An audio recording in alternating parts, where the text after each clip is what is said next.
Use the Joker lap to your advantage.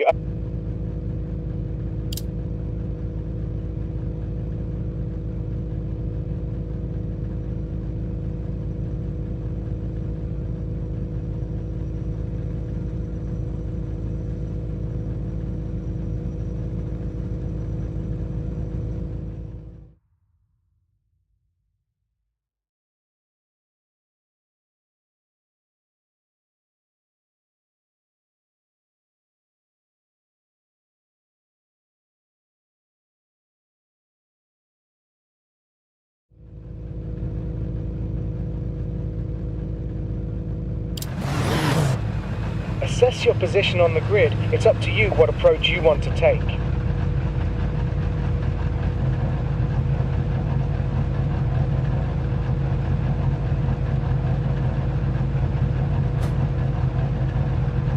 Ready to race.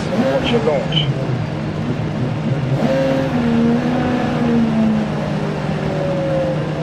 Go, go, go!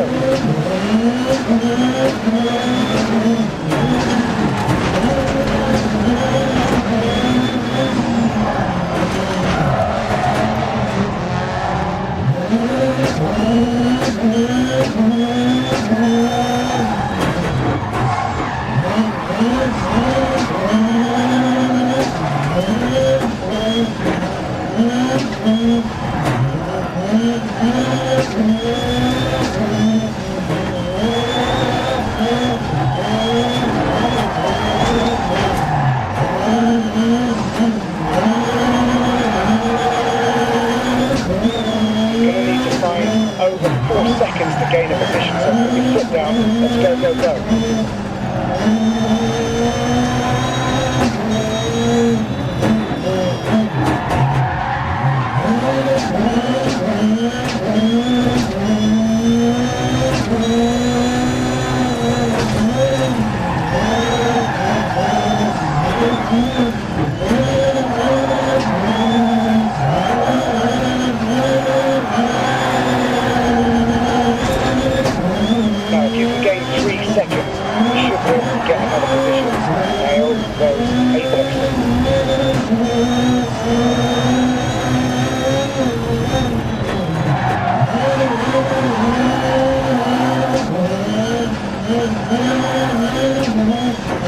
Careful on the Joker merge, there will be another car there. They're getting away from us, keep pushing.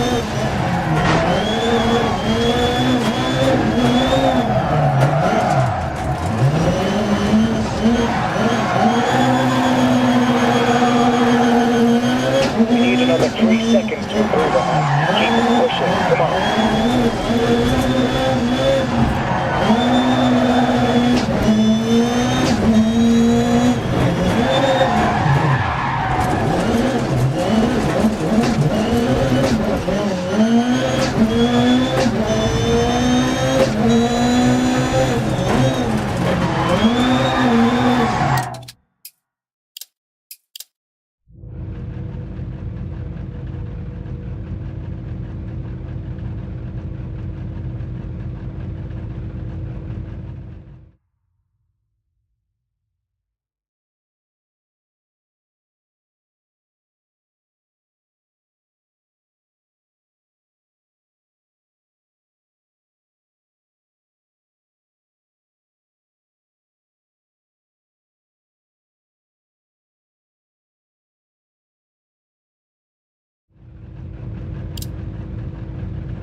Get ready for the lights. Careful of wheel spin.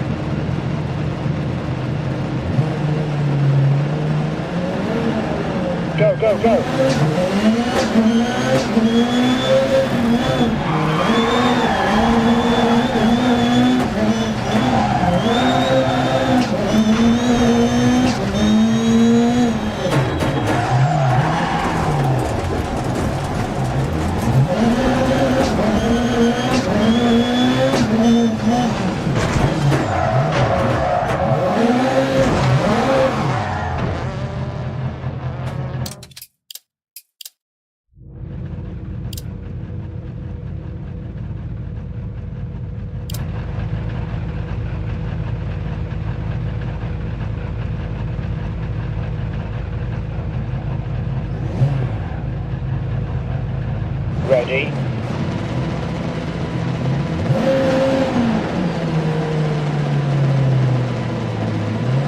go, go.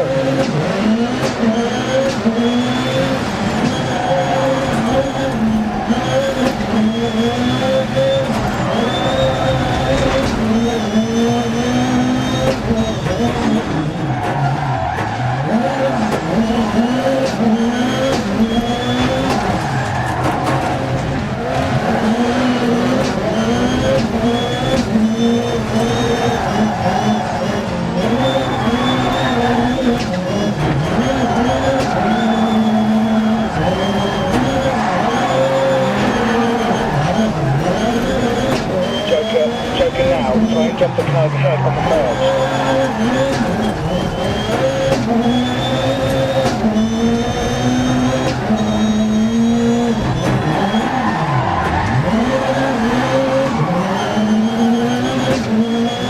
Gap 4 ahead.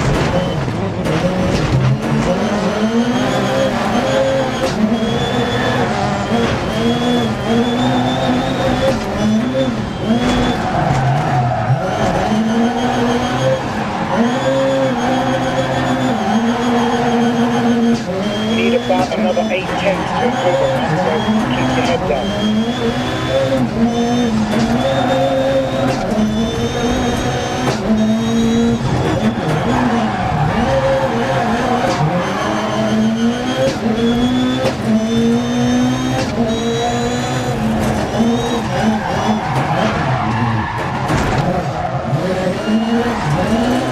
Try and close up to the car ahead.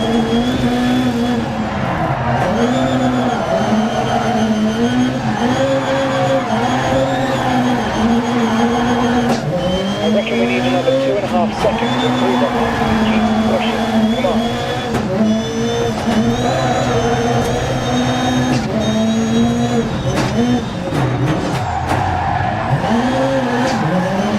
Hold your line on the merge. Don't give the other car too much space.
Get ready for the lights. Careful of the wheel spin. Go, go, go.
Ready.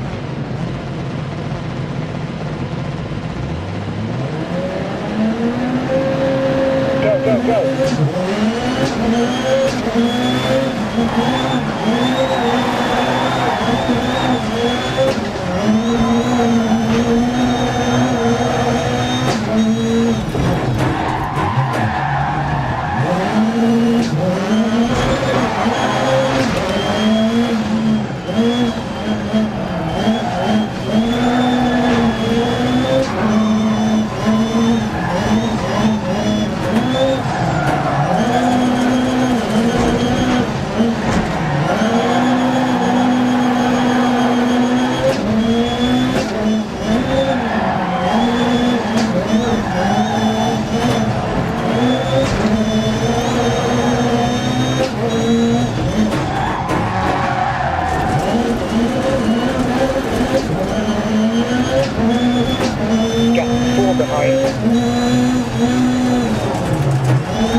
They're getting away from us. Keep pushing.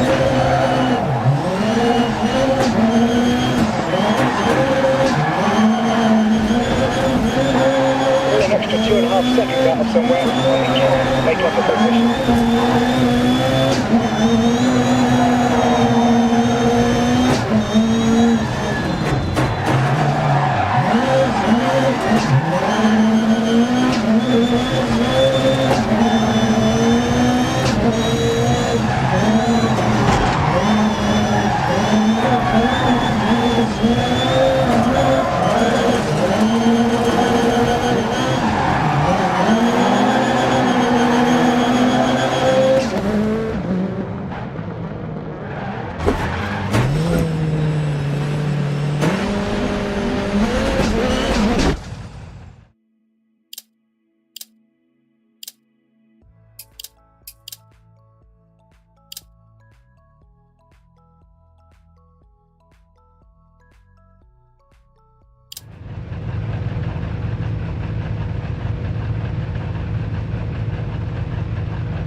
Hold the revs.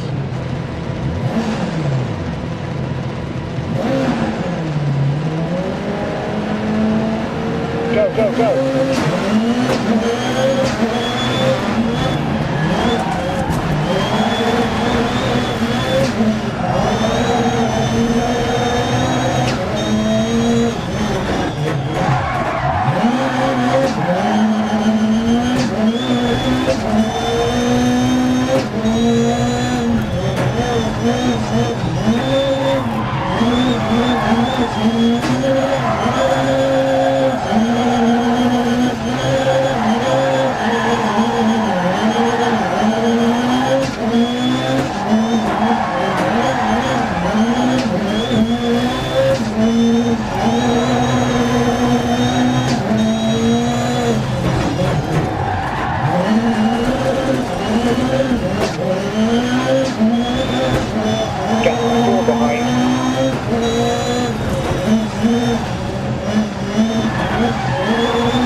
one behind.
Ready.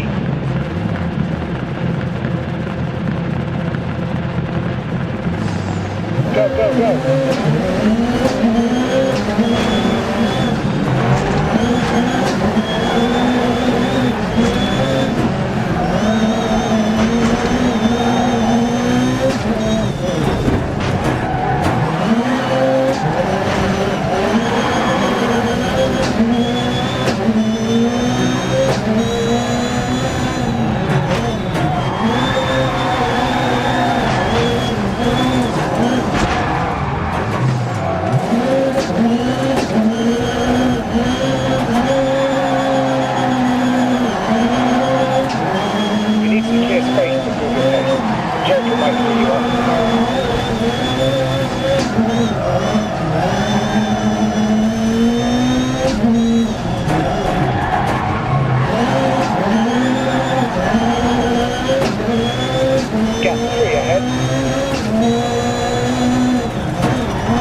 well, I've got to lost all the drivers and taking no job.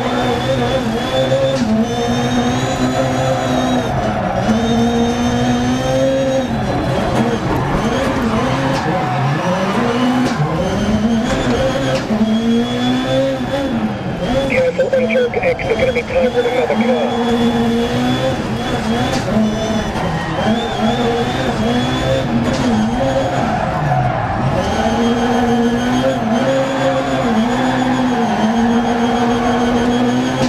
Get your foot down. If you can gain 2 seconds, you should be able to get another position.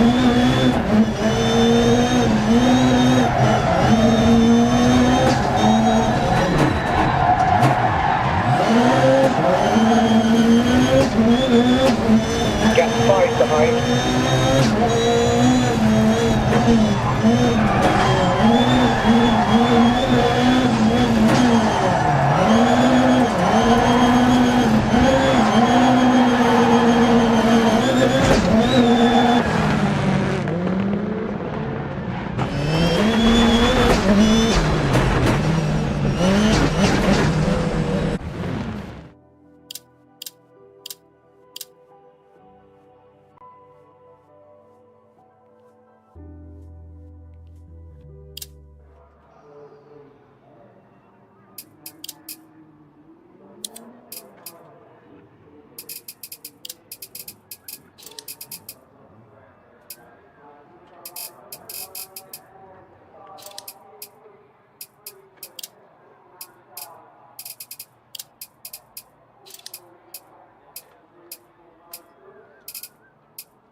Right, ready.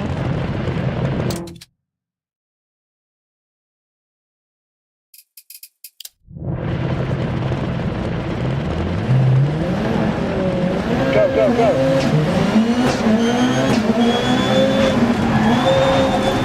Come on, be careful, back those corners.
ready to race. Watch your launch.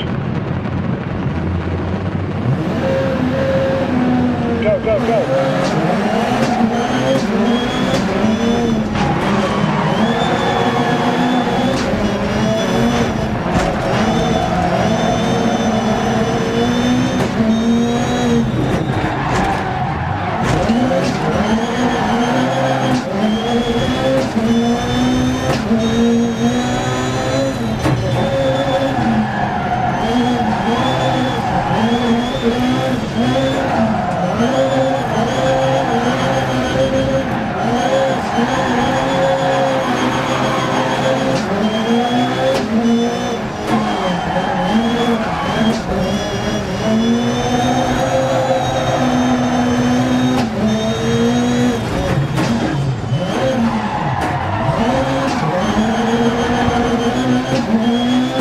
Gap 3 behind.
Hold the revs.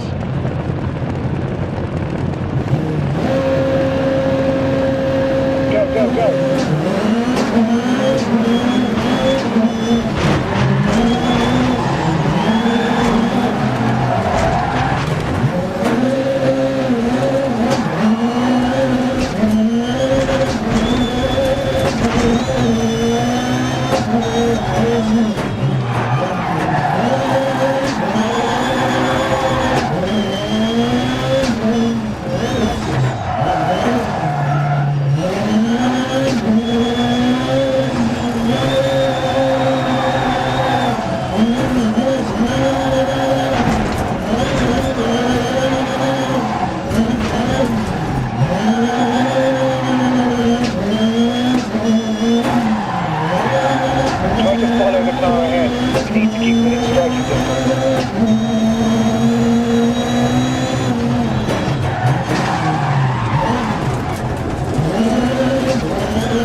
starts 40, 6 left into 3 right long, opens 30, good luck.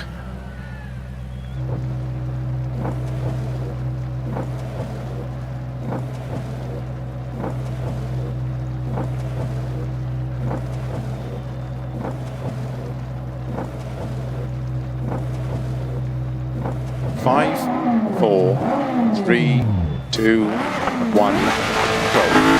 40, 6 left, into 3 right long, opens 30, 3 right long tightens, into sudden, turn 2 left, 50,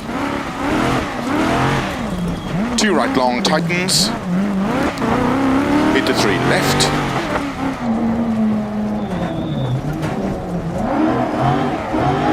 into 3 right, 30, 4 left long, tightens slow 30, 6 left tightens, turn 2 left, into 3 right long, tightens 30, 4 left of a crest, small cut maybe, 30, 3 right long, tightens 2, 30, 3 left, 60, turn 5 right, extra long, opens flat of a crest, 80,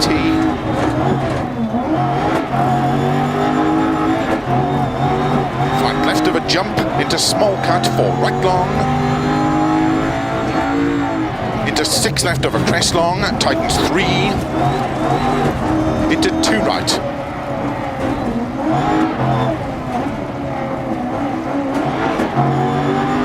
into 2 left long, tightens, into 5 right, tightens 4, extra long, tightens, into 4 left, and 3 left tightens, to keep right, into 6 left, and keep right, into 5 left long,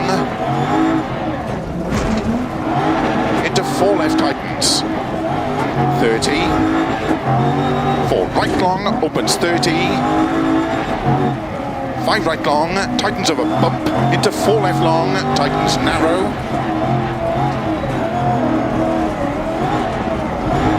100, 5 left of a bump, into unseen, 3 right long, opens 30. Keep right, into slight left and narrow, 4 right, into 6 left, and 3 left, don't cut to a crest, turn 2 right long, opens of a crest, and keep left into 5 right small cut, 30, 4 left long, opens 40, keep right of a jump maybe, into 5 left long, 50, keep left into 5 right long, opens of a jump maybe, into 6 left of a jump long, into narrow, 6 right, into 5 left, extra long, opens, keep right of a big jump, to crest, into 6 left long, tightens, 70. Keep left, into 5 right, very long, 50. 6 left, extra long, tightens, 3. 30. 2 right long, tightens. Into 4 left, opens, into open hairpin right long, opens, into 6 left, into 5 right, into 6 left long, tightens of a crest, into 5 right long, tightens, into unseen, 2 left, extra long, opens, into 4 right, small cut,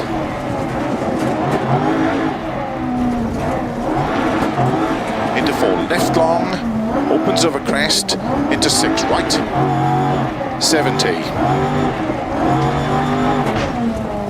Cut, 6 right, into 5 left long over crest, narrow, into 4 right, into 2 left tightens, into turn 3 right. 50. Flat left of a jump, maybe narrow. 50. 6 left of a bump, into 6 right cut. Into 6 left long, opens of a crest, 120. 6 left extra long, tightens of a jump, into 4 right. Slow 30, turn cut 2 right, opens 250.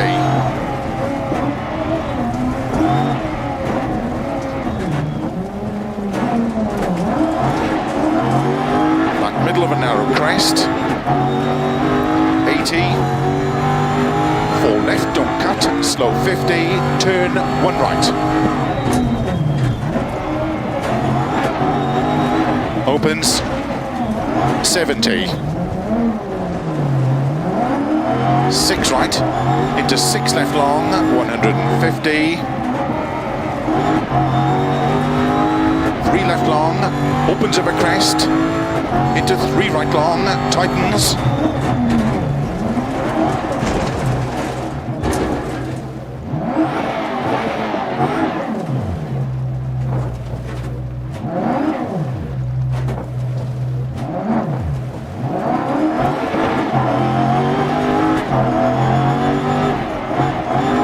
Left, 60, 6 right, into 5 left tightens, into 3 right tightens, 30, 5 left long, tightens 2, 30, turn 3 right tightens, 50, 4 left, extra long, tightens, 150.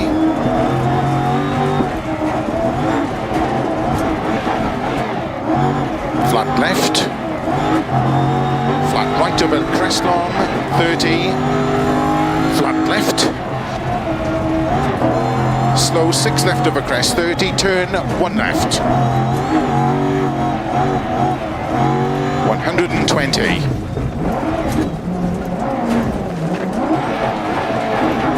6 right, into unseen, 3 left long, tightens. Into 5 right long, tightens 3. Into don't cut, 2 left, 30 over crest. Into 3 right long, 50. Into don't cut, 6 left, 30 over crest. 4 right long over crest, 30. 5 left, extra long of a crest, 50. Keep right of a crest, 140. Slow, 5 left tightens, into 3 right long.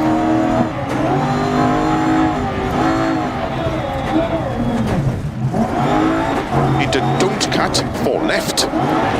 Into 4 right long, tightens, 30. Flat left and keep right into 6 left long, 50. 6 right, small cut, 30. 6 left long, into 6 right of a crest, extra long.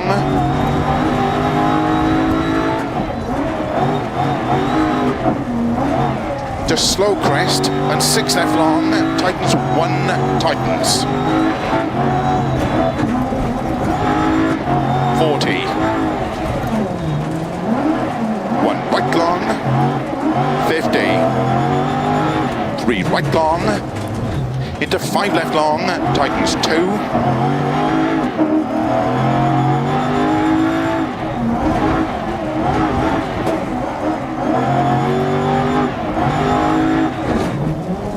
Into 2 right long, opens 6 long, into 4 left,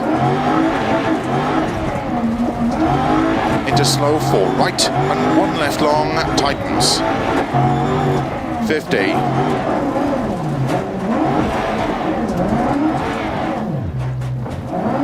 Flat crest. crest, 50. Keep left over crest, 30. Unseen, 1 right long.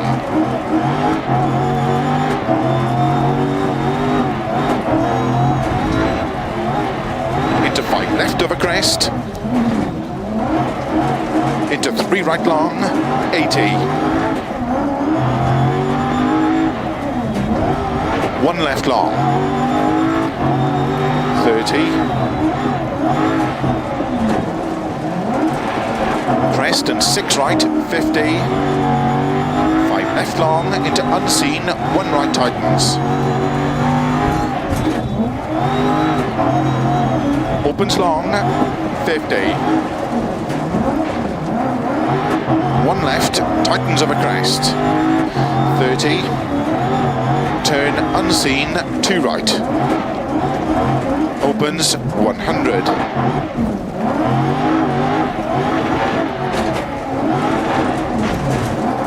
Crest and 3 right long. Into 3 left long. Tightens 1 long. Tightens small cut.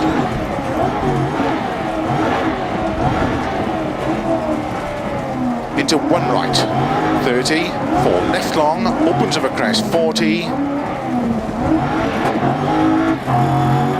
5 left and 3 right over crest, over finish.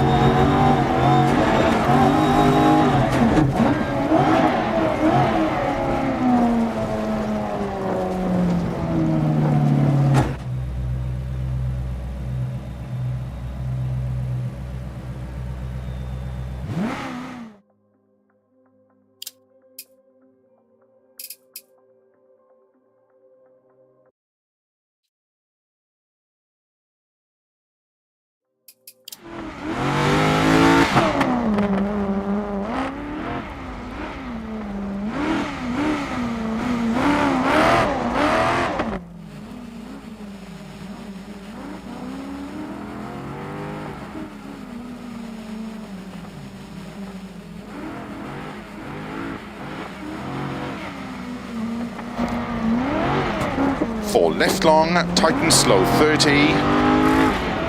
6 left, tight.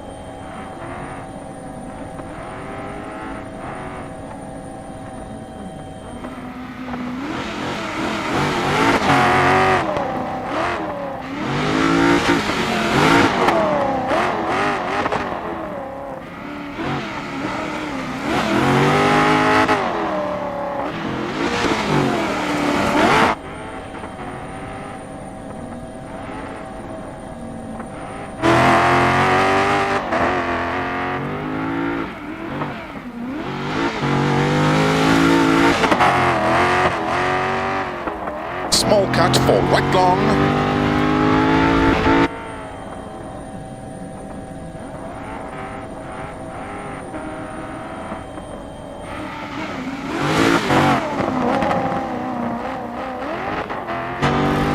Into 2 left long, tightens.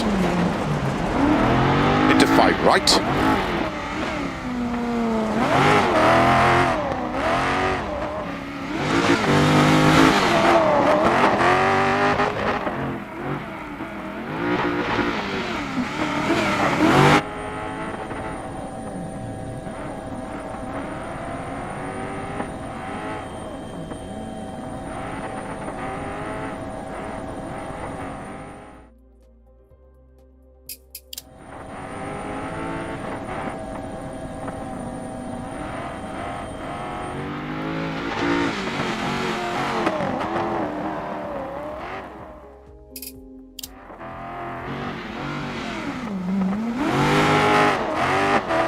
Opens 30.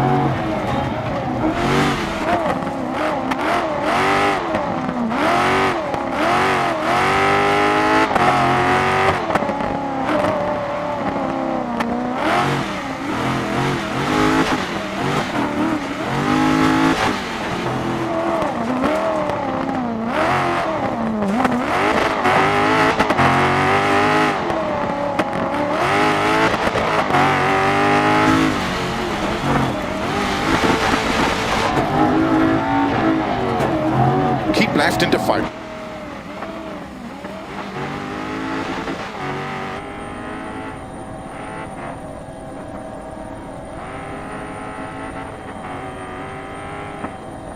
left, extra long, opens, keep right of a big jump to crest, into...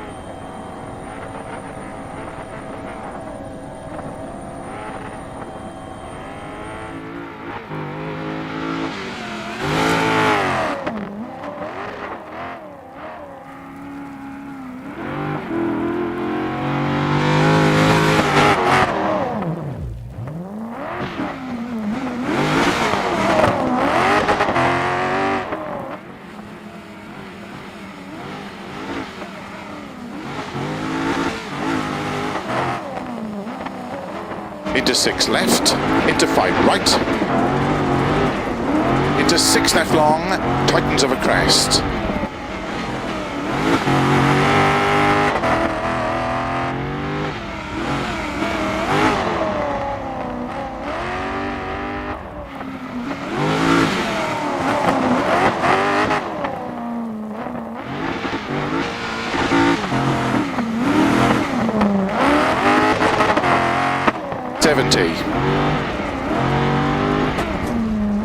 Cut 6 right.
.50, 3 left long,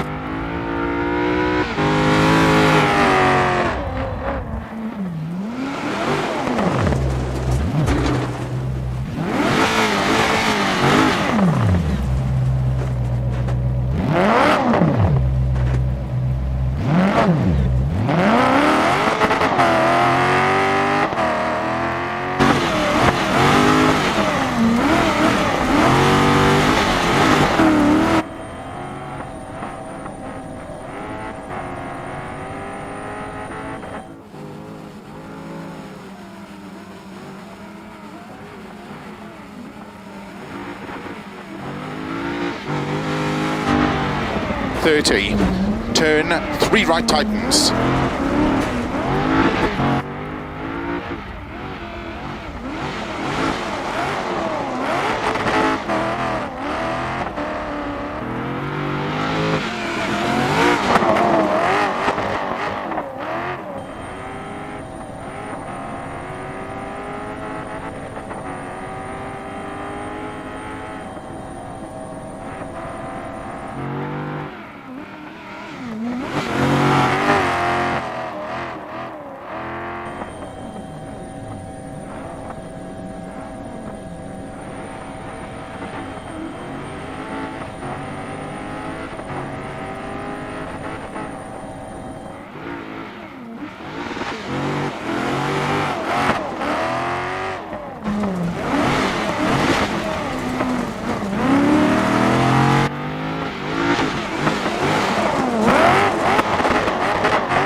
Into slow, 4 right and 1 left long, tightens.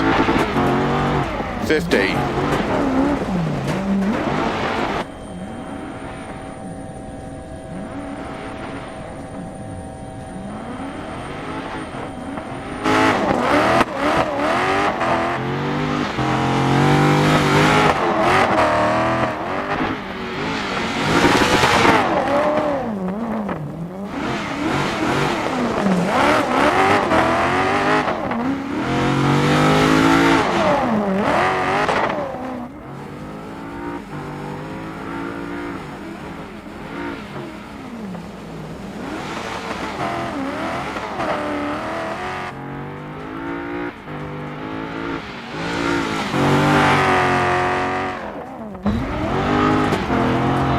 Opens long, 50.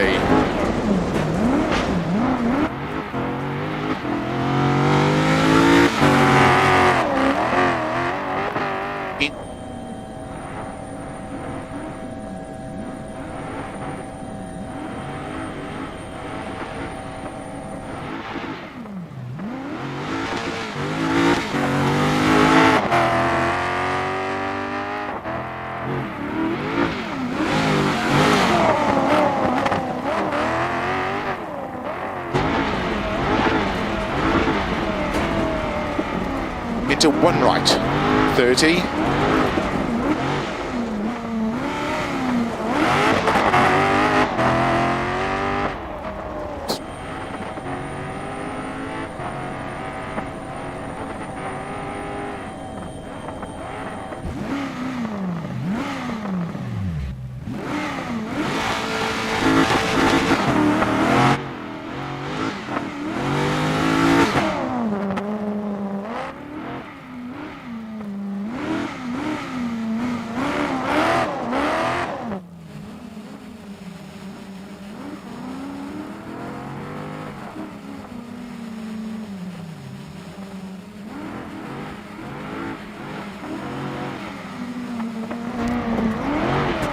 Four left long, tighten slow, 30. 6 left, tight.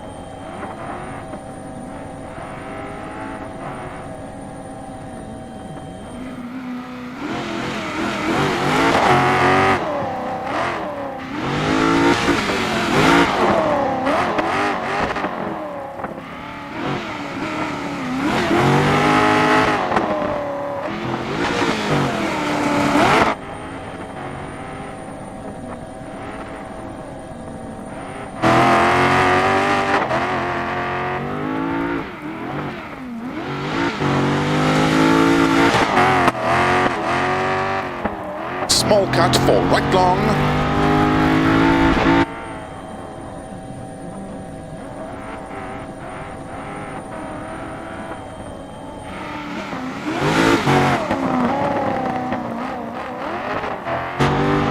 Into 2 left long, tightens. Into 5 right.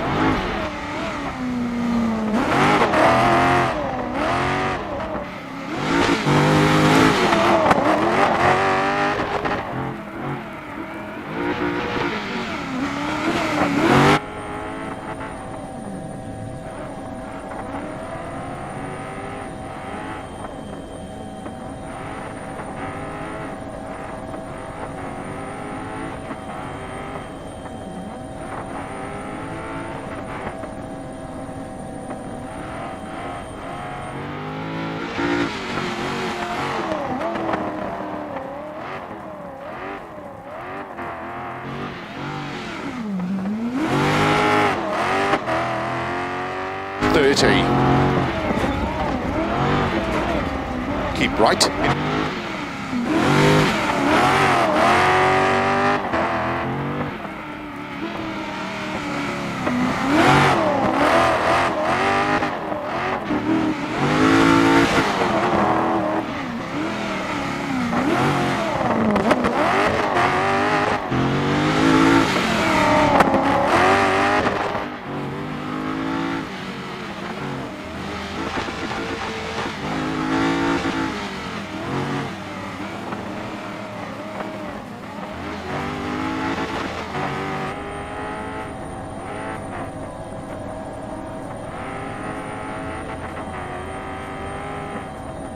left, extra long, opens, keep right of a big jump to crest, into...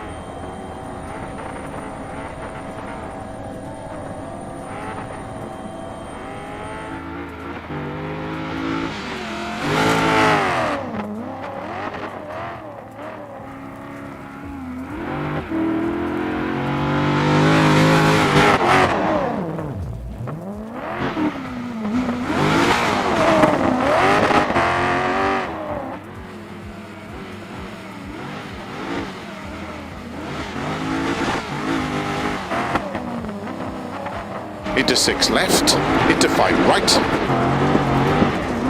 into 6 left long, tightens over crest.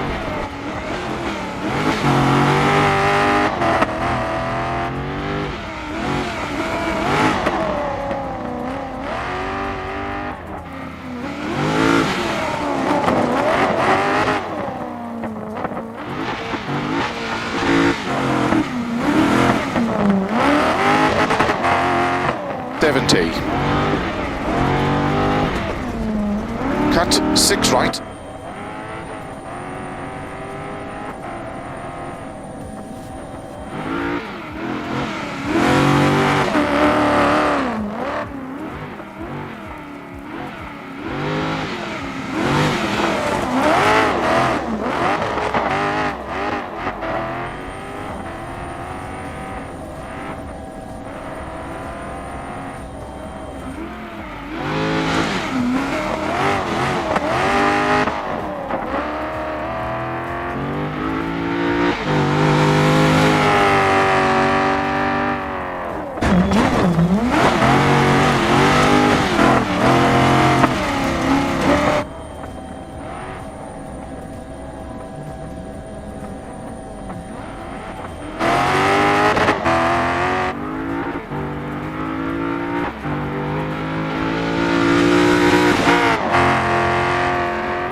.50, 3 left long,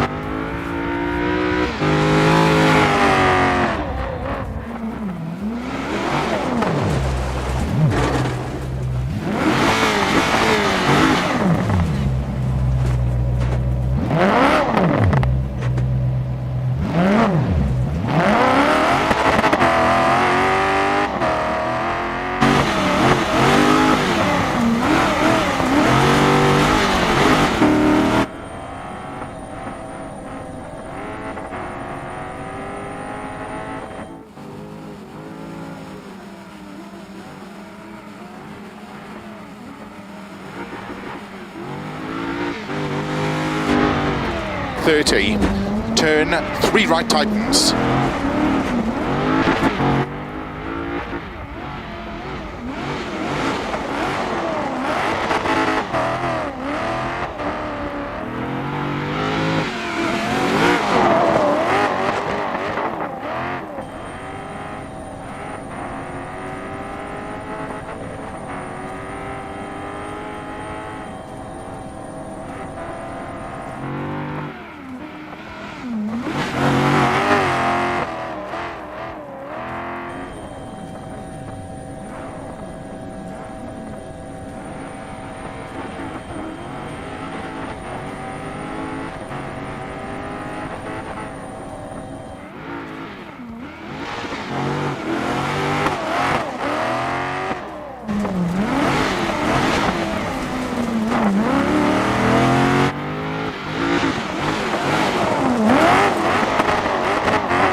4 left,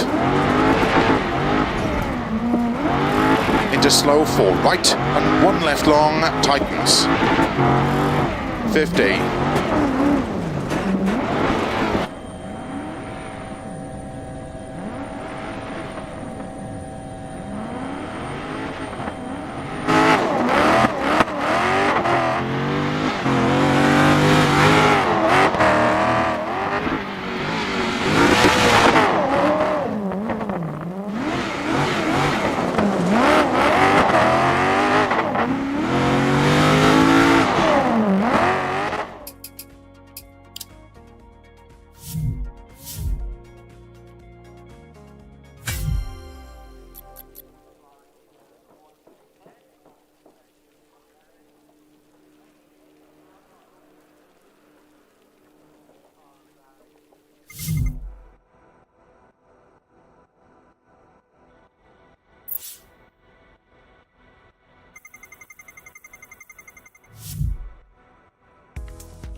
starts 30, 1 left long tightens, into 1 right, into 2 left.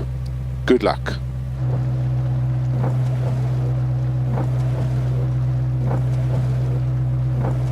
Five, 4, 3, 2, 1.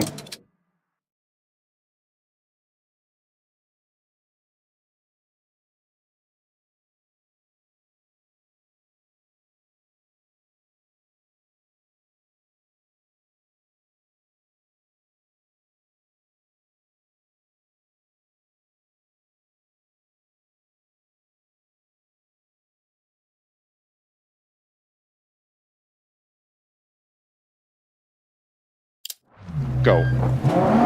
30, one left long, tightens. Into one right. Into two left. Into three right. Keep left over 50, two right long, tightens one, tightens. Keep left over 50, two right long, tightens one, tightens. Into four left long, opens 30, two left. Into two right, into two left long, opens 50.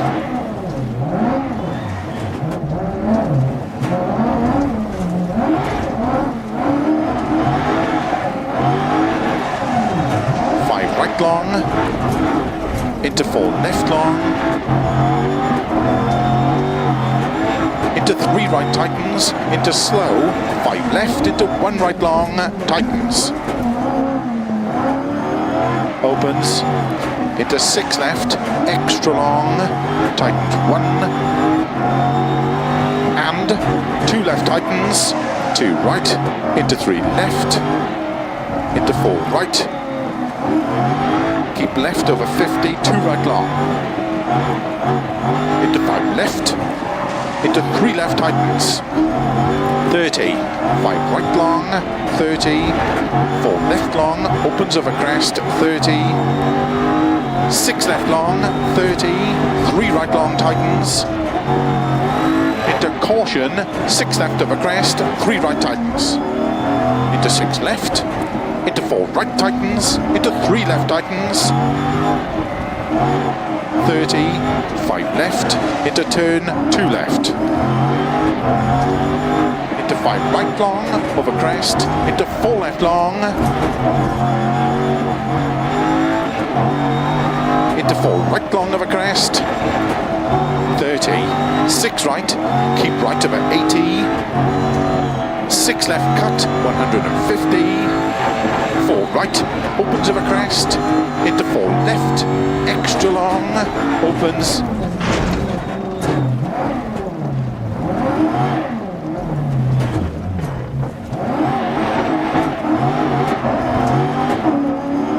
into six right long,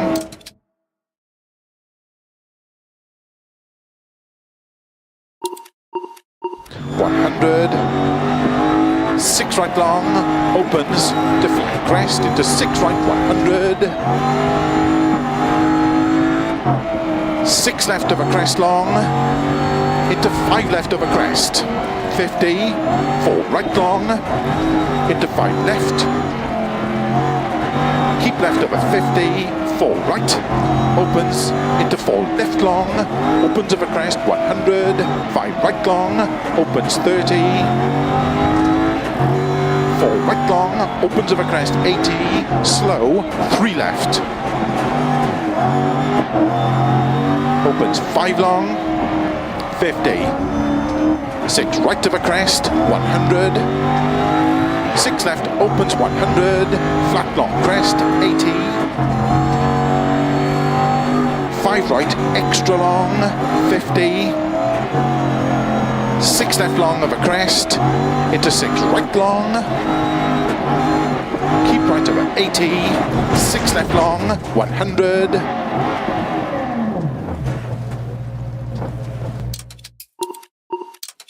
keep right over 80, six left long, 100, flat middle of a long crest, over finish, 80 to stop.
Starts 80, don't cut, 4 left, good luck.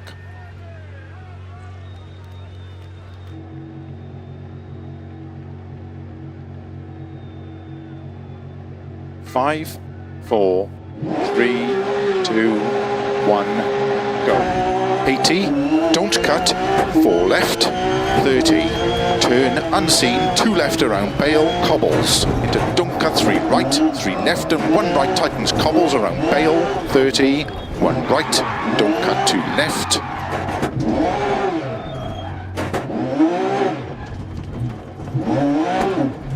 40, turn 2 left around Bale tarmac, keep left over 160, turn unseen, don't cut, 3 right long, tightens 2,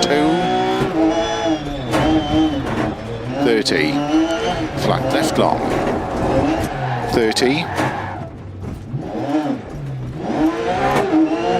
6 left long, 50 over jump, 50, 6 left long, 50, 6 right long, opens of a jump, to long crest and flat, 6 right, opens of a jump, into 6 left, tightens of a crest, into 6 right of a crest, to keep middle of a crest, and flat right, 100, keep left of a jump, 50, 6 right, opens of a crest, 50, 5 right,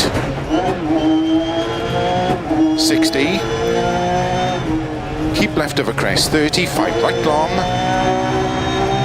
opens of a crest, into 6 left long, caution, tightens 3 of a crest, tightens into bump jump, into 4 right, 50, keep middle of a crest jump, 80, 6 right of a crest, bumps, 6 left of a crest, slow 30, 4 right long, 120. Flat left of a crest, into flat right of a crest, into 4 left, opens of a crest, into 6 left long, tightens of a crest, into 4 right long, into 6 left of a crest jump, 100, flat left of a jump, extra long, to keep middle of a 170, 6 right, 50, flat crest and 6 left long of a crest, into 6 right, opens of a crest, into 6 left long of a crest, 100, turn 4 right, into 5 left, into 2 right, tightens tarmac, into 5 left, caution 100 to chicane, left entry, 30, turn don't cut 3 left long, opens 6 extra long bump, into 6 right, tightens 5 gravel, 60, 4 left, tightens over crest past junction, 30, crest and 5 right long over crest and 6 right,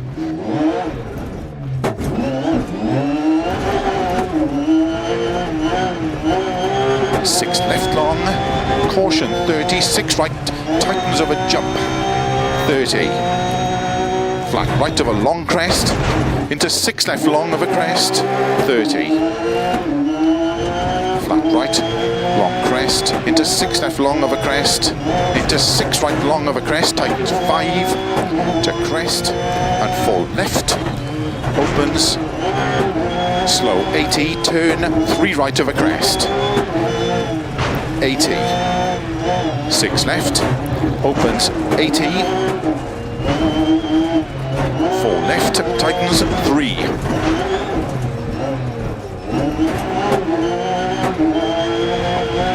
Into 6 right long of a crest, caution slow 50, crest into 2 left tightens. Into 4 right long of a crest, 50. Keep middle of a jump, 120. Turn unseen, 3 right tightens. Opens. To tarmac. 6 left over crest long. Opens 80. 5 right over dip and finish into 6 left to stop. Well done.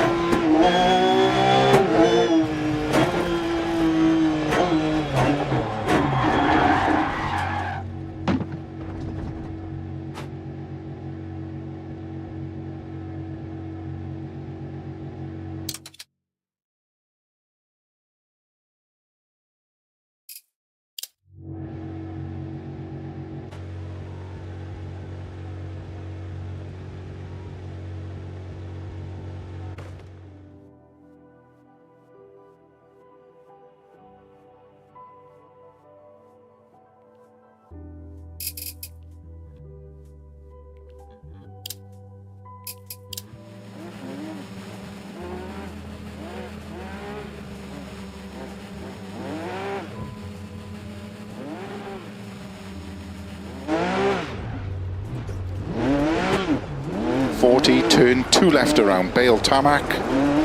Keep left over 160. Turn unseen, don't cut 3 right long.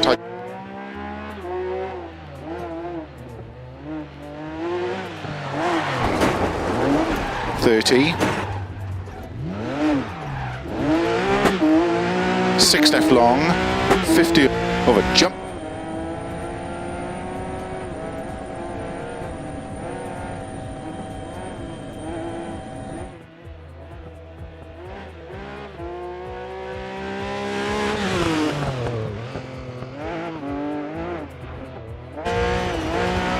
Into 6 right of a crest, to keep middle of a crest, and flat right, 1.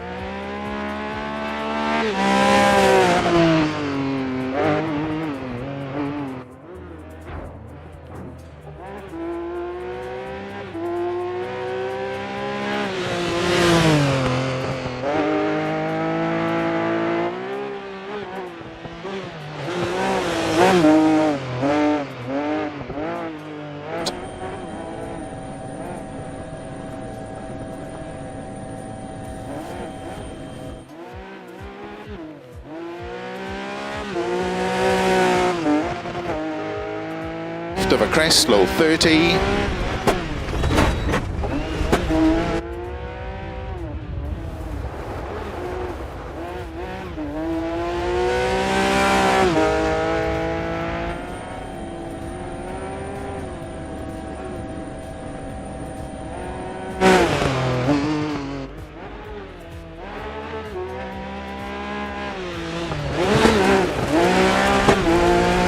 Jump extra long to keep middle of a 170. 6 right. 50, flat crest and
flat right of a long crest, into 6 left long of a crest.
finish into 6 left to stop.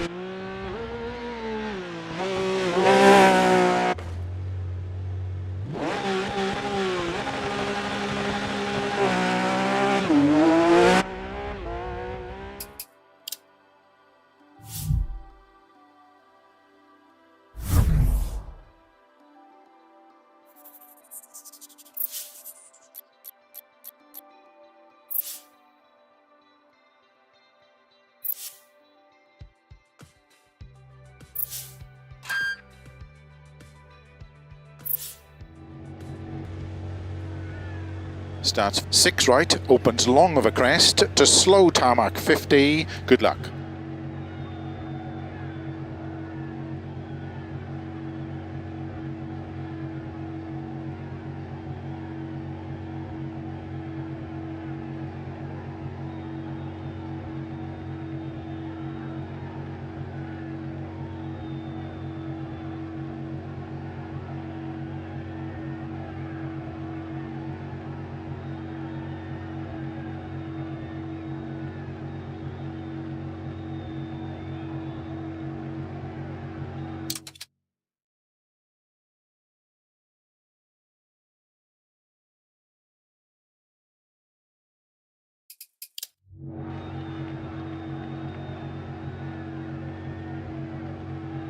Five, 4, 3, 2, 1, go. 6 right, opens long of a crest to slow tarmac 50, turn 1 left, opens, don't cut long, 160, don't cut 2 right around bail, 50.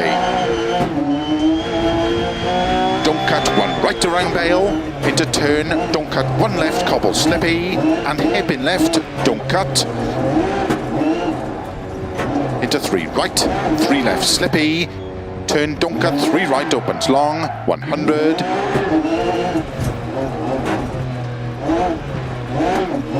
Turn unseen, 4 right, extra long, tightens, 50.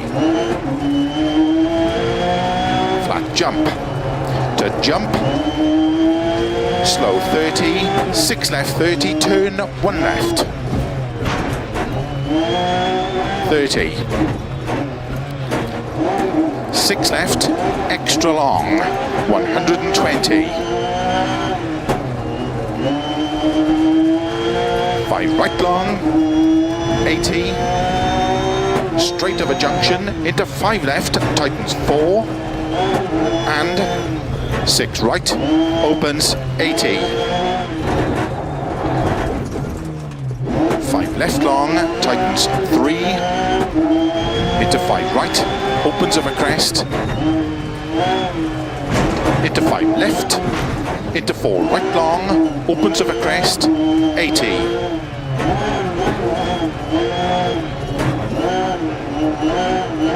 4 left long, tightens jump, 50, crest, and flat left, opens, 6 left of a crest, 50, crest, jump, and 4 right,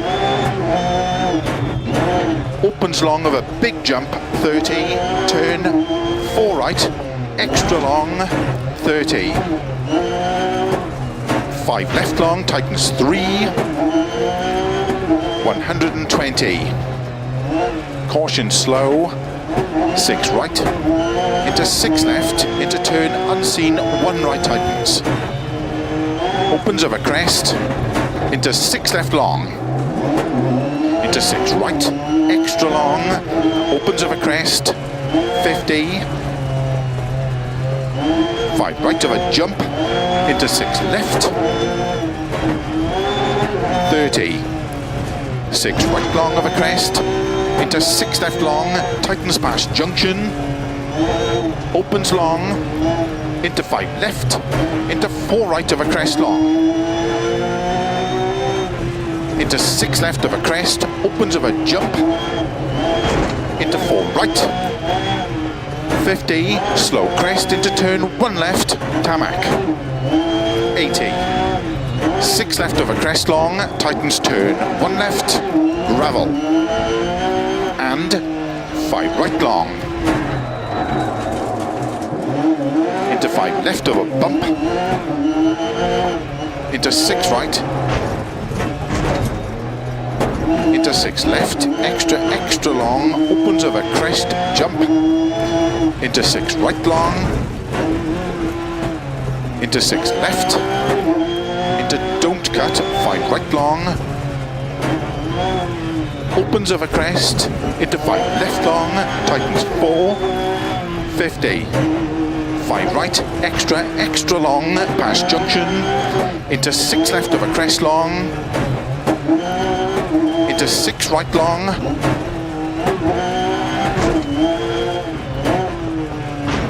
opens of a crest, 50, 6 left, into 6 right, into 6 left, 140 over bumps, 5 right of a crest, jump, opens of a crest and jump long, to flat crest, jump, 50, 4 left narrow, 80, flat crest, jump, 100, flat crests, 50, 5 right, turn, 4 left tarmac, into 6 right of a finish, to stop, well done.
Six left, extra long, 120.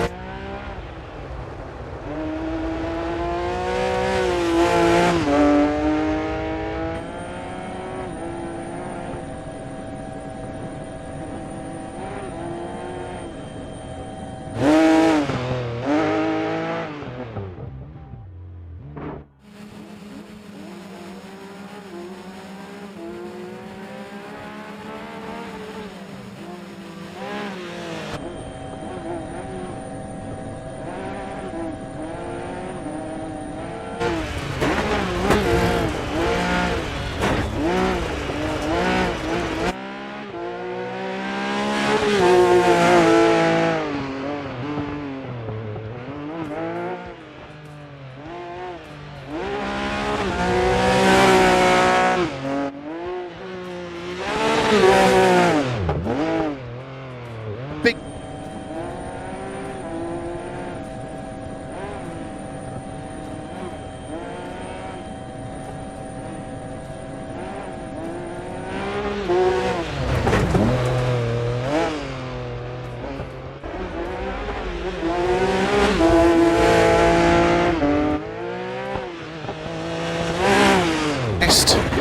into 6 left long, into 6 right, extra long, opens of a crest,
to 6 right, into 6 left,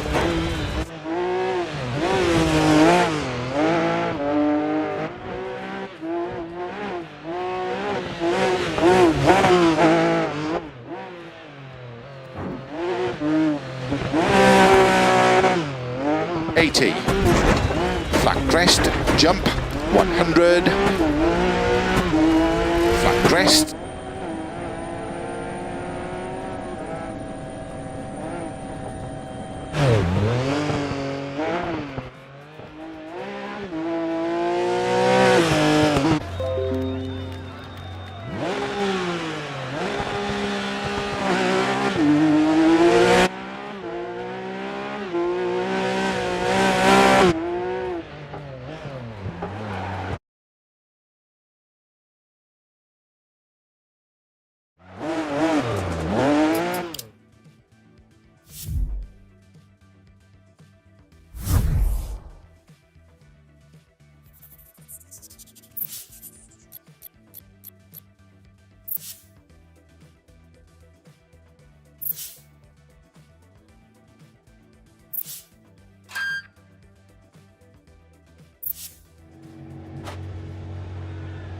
starts flat crest 50, 6 right into 6 left over crest, extra long 60.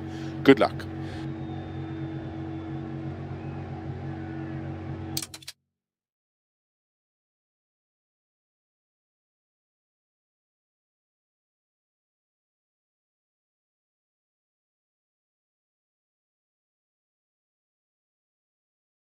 Is the headset.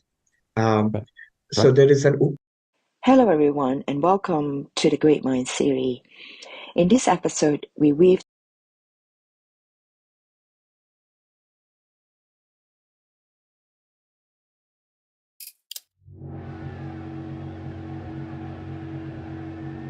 together threads of ancient wisdom from the profound teaching 2, of 1, with the go. Flat crest 50, 6 right into 6 left over crest, extra long 60. Keep right over crest, caution slow, keep right over 50, turn 1 left, unseen. 120. Flat crest 50. Keep left of a jump. Age-old wisdom and groundbreaking research. As we embark on this exploration together, let's us remember, though our path may diverge in methods, our Right into caution, 6 left of a long of a jump, tightens 4. Join us in this series on into 3 right long, opens over crest, 80. Welcome, Professor Hoffman. Namaste, Swamiji. 6 left over crest, extra long. So we're gonna, Swami, we're gonna start with a questions. Basically, go through your personal experience before we go to the model itself. Could you both shed lights on your personal experiences and reflections that directed you towards your current philosophical and scientific perspective? So I'm Swami Sarvapriyananda, and I'm a monk, a Hindu monk, and I belong to this particular Hindu order called the Ramakrishna Order of Monks. We broadly belong to a philosophy called Advaita Vedanta. That would be the umbrella of philosophy for us. Personal journey, I grew up in a small town on the east coast of India, near the Bay of Bengal. This is a town called Bhubaneswar. It's an ancient city called the City of Temples. Tight forward long, opens over crest, 60. Seekers, 3 generations, grandparents. 6 right, keep left over 80. Especially books by Swami Vivekananda. Caution crest, turn 3 left long. 80, 6 right long, opens over crest, jump, 30, crest, and 5 left, extra long, over crest, 30, spirituality is real, and it is 5 right long, opens over crest, into flat left over crest, 60, turn 5 left over jump crest, and 6 right long, opens over crest into 6 left, extra long, tightens 5. And I became a monk after I finished my education. So we'll talk about the philosophy behind it. 30, 4 right over crest, narrow, 70. This was the project. And I over 5 left, tightens narrow, 30 years now. and 6 left of a jump. Philosophical perspective. Into 5 right long, tightens 3, don't cut tarmac. Very interesting. Well, so I grew up in Southern California, and my dad was had a master's degree in chemistry. And Caution 30 to chicane, left entry. For a while, my mom had a bachelor's in biology, and was quite sharp. And my dad eventually became a minister in a fundamentalist Christian group. 50. And 5 right. It was quite striking. 30, turn, 4 left, tightens gravel. Even Into though 5 the right. Christian groups were wrong, and Into 6 left, 120. Everybody else was wrong, and Catholics certainly weren't going to make it to heaven, that kind of thing. And so I got that on weekends and 6 right of a crest long, 50. And but on Crest and 5 I left, got science. and 6 At right. school that was suggesting a very different point Into of view. 6 left long, tightens, so keep middle of a 150. As a teenager, decided I wanted to answer the question, are we just machines? That was how I put the question. 6 right, extra long, opens, It keep seemed right like of from a a big scientific jump. point of view, we could say we were just machines. From the religious point of view, which I was being raised Caution, in, 80. not. And so I wanted to find Keep out right of a jump into 4 left of a what was crest, going on there. tightens. And the science could do Into stuff. 6 It could make right, technology, opens, and religion 30, didn't seem to be doing anything. crest, So, into 4 right, but on the other hand, it opens, seemed like I wasn't a machine. flat left and of a I wanted crest, to, 50. So I wanted to Keep middle of a crest, it jump, seemed like both sides had 50, something to 5 offer left and long, something that tightens was a 3. problem. So I decided 5 right to of a go into crest. artificial intelligence and study human cognitive neuroscience 30. to get both sides of the 6 left of a issue. jump, So I went to MIT 50. as a graduate student in the artificial intelligence lab from 1979 to 1983. Keep middle of a jump into And 4 also left, tightens of now a the dip. brain and cognitive science department. I did Into my 4 PhD right long there. of a crest, So really bump. trying to understand on the one hand what it takes to build an artificial intelligence. Opens 6 of a crest, Ask the to question, crest, conscious, and 5 but left then also long. asking what if anything is special about 30. humans? Are we just machines? 6 or is there right, something keep right of a special? 70. And then, you know, Into 5 left, 70. my PhD at MIT, I've been Flat working crest, on models into of 6 left, consciousness and 6 perception, right of a jump, trying to 50. bridge the gap. 6 between, left you know, of a jump. Keep right of a point view that was sort 50, of special, that 6 left of a crest, interesting into virus 5 and right of a also from crest, point of view, but, you know, from science where to you need crest, to use your theories and all that. and 6 left, So I'm opens, still keep working middle of on a that crest, before we jump, go into some of the ideas. to big jump, into 6 left, 50, John said about crucial 6 right, difference between 50, science and religion. flat jump, and jump, 50, To me, the reality 6 right, is opens long of a crest, to slow tarmac, 50, turn, 1 left, reality opens, don't cut long, and religion seems to 160, at don't the cut time 2 right of around bail, talking about values, 50. fulfillment, things like that. don't cut 1 right around bail, into turn, don't cut 1 left, cobble slippy, and hairpin left, don't cut, Each other. And I was thinking, could into 3 right, consciousness 3 left be that slippy, point, don't cut the 3 study right of opens consciousness? long, 30 over One finish, day which would 70 to incorporate stop. both reality, truth on one hand, and also value, meaning, our inner life, rich first-person experience of both. So just a thought. I certainly absolutely agree with that idea.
Starts flat left 50, turn 6 right of a crest, don't cut. Good luck.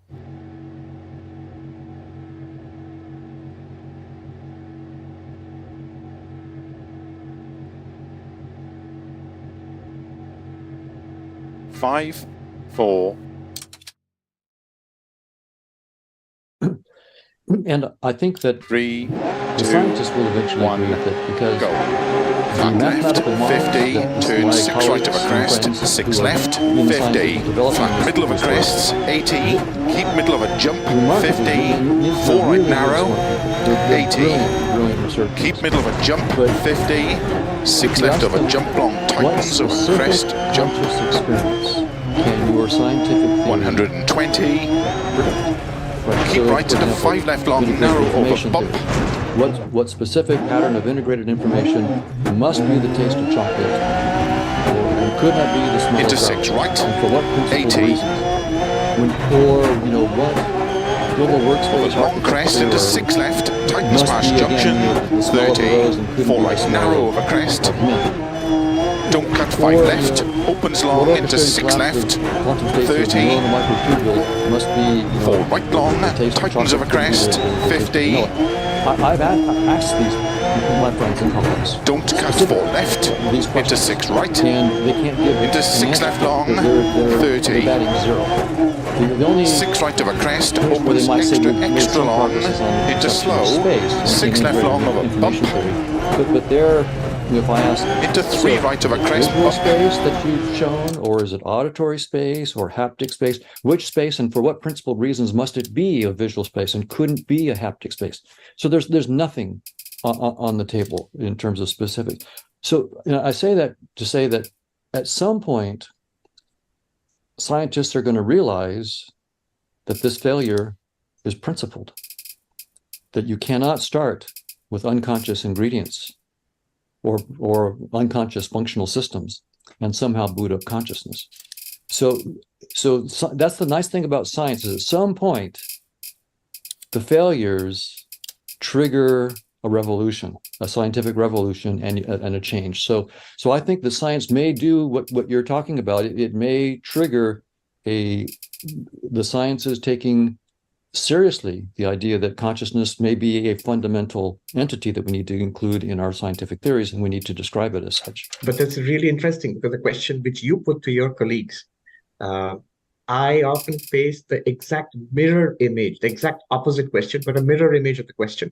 The question would be, what prediction can your theories of, the Vedantic theory of consciousness or the Buddhist philosophies of consciousness or any of the models of consciousness in ancient Indian philosophy make about the physical world, like in which a scientific theory is supposed to, to have predictive power. So that's interesting. Well, and the question that you're raising does have a bite, right? I mean, from what a hard-nosed scientist would say, great philosophy, whatever, Vedanta or whatever they'd say. But I'm interested in predicting the scattering amplitudes of protons inside of a collider. So, can your theory tell me anything about that? And if not, then they're not terribly interested, right? So they're going to want the. But I think that again, the scientific theory of consciousness could bring the two sides together, the spiritual side and the science side, where we take the mathematical tools of the sciences and the insights of the spiritual traditions, meld them together into a scientific theory that will surprise both the scientists and the spiritual. And that's the whole point, is that we end up realizing that something that we deeply believe is deeply wrong, and other things that we didn't suspect turned out to be more interesting than we'd ever thought, and we learn in that process. So I do see going forward that there can be mathematically precise models that capture some of the intuitions of the spiritual traditions in a precise way, and that eventually we won't have to refer to several thousand-year-old texts. We can refer to the new discoveries last week that we made in spirituality, because we now have a living, vibrant scientific discipline of spirituality where we can actually move forward. A little background. all the ancient Indian philosophies, and there was, I would make it clear that there's a whole spectrum of these points of view. There is not one philosophy or one theory of mind and consciousness. There are multiple theories. But all of them, they have their root in a central quest. And the quest was the quest for overcoming suffering, attainment and fulfillment, which were seen as fundamental human goals. So this was the quest. And when you try to do this, inevitably you become interested in what is the self. Because after all, who is suffering or who or what is looking for fulfillment? We need to understand ourselves, which wants to transcend suffering. So once you become interested in the self, you immediately become interested in the mind and in consciousness. So that's why all these philosophies, which are known as darshanas, darshana literally means to see. So multiple Buddhist schools, multiple Hindu schools, Jainism. So all of them, they evolved very sophisticated models of mind and consciousness, but with very interesting differences between them. Now I'm going to zoom in and focus on Advaita Vedanta because I think it has something really special to offer, and of course, well, it's my own tradition, the one which I'm most familiar with. Advaita Vedanta is based on a set of texts called the Upanishads, which are part of the most ancient Hindu texts, the Vedas. The Upanishads contain philosophical system teachings, and the central thesis here is, one way I can put it, it's not the way they talk, but I would formulate it this way. All our experience of life is broadly subject and object.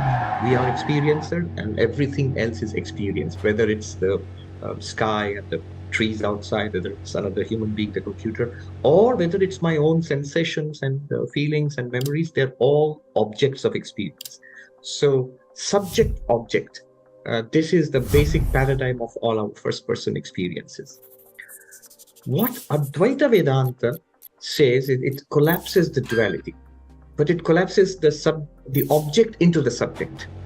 So it says the subject and object are actually not two. The interesting thing that Advaita wants to say, the surprising thing, if you will, is that quite counterintuitively, they're actually one. There is one underlying reality which is now being experienced as subject and object. So that's sort of the basic idea behind all this. But the traditional way of teaching would be that we need to investigate ourselves. Advaita has the advantage of being able to put it in one sentence. These are called so-called great sentences in Advaita. Most famously, Tattvamasi, which means that you are that. That would be the ultimate reality of the universe, which is existence, consciousness, bliss, and you are that. And if you would realize yourself, have a direct living experience of that, you will be set free from suffering, which is the original goal. Now, how do you do this? You do this by an investigation.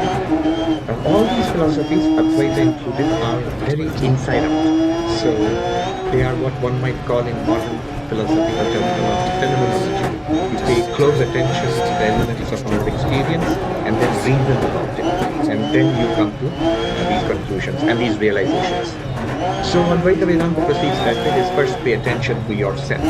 And then, you're asked to consider what you think you are. And then Advaita proceeds to show us that you are gravely mistaken, or at least that is not the final answer. So we start off with the body. We think we are the body. And then Advaita tells us that consider the body, that's how it changes. It gives us a battery of arguments. These arguments are not mathematical proofs, they're more like legal arguments in which are designed to persuade someone. So the body changes continuously, and you are the experience of the changing body. The changing and unchanging cannot be the same, so you cannot literally be the body. A more sophisticated argument would be, notice that you experience the body.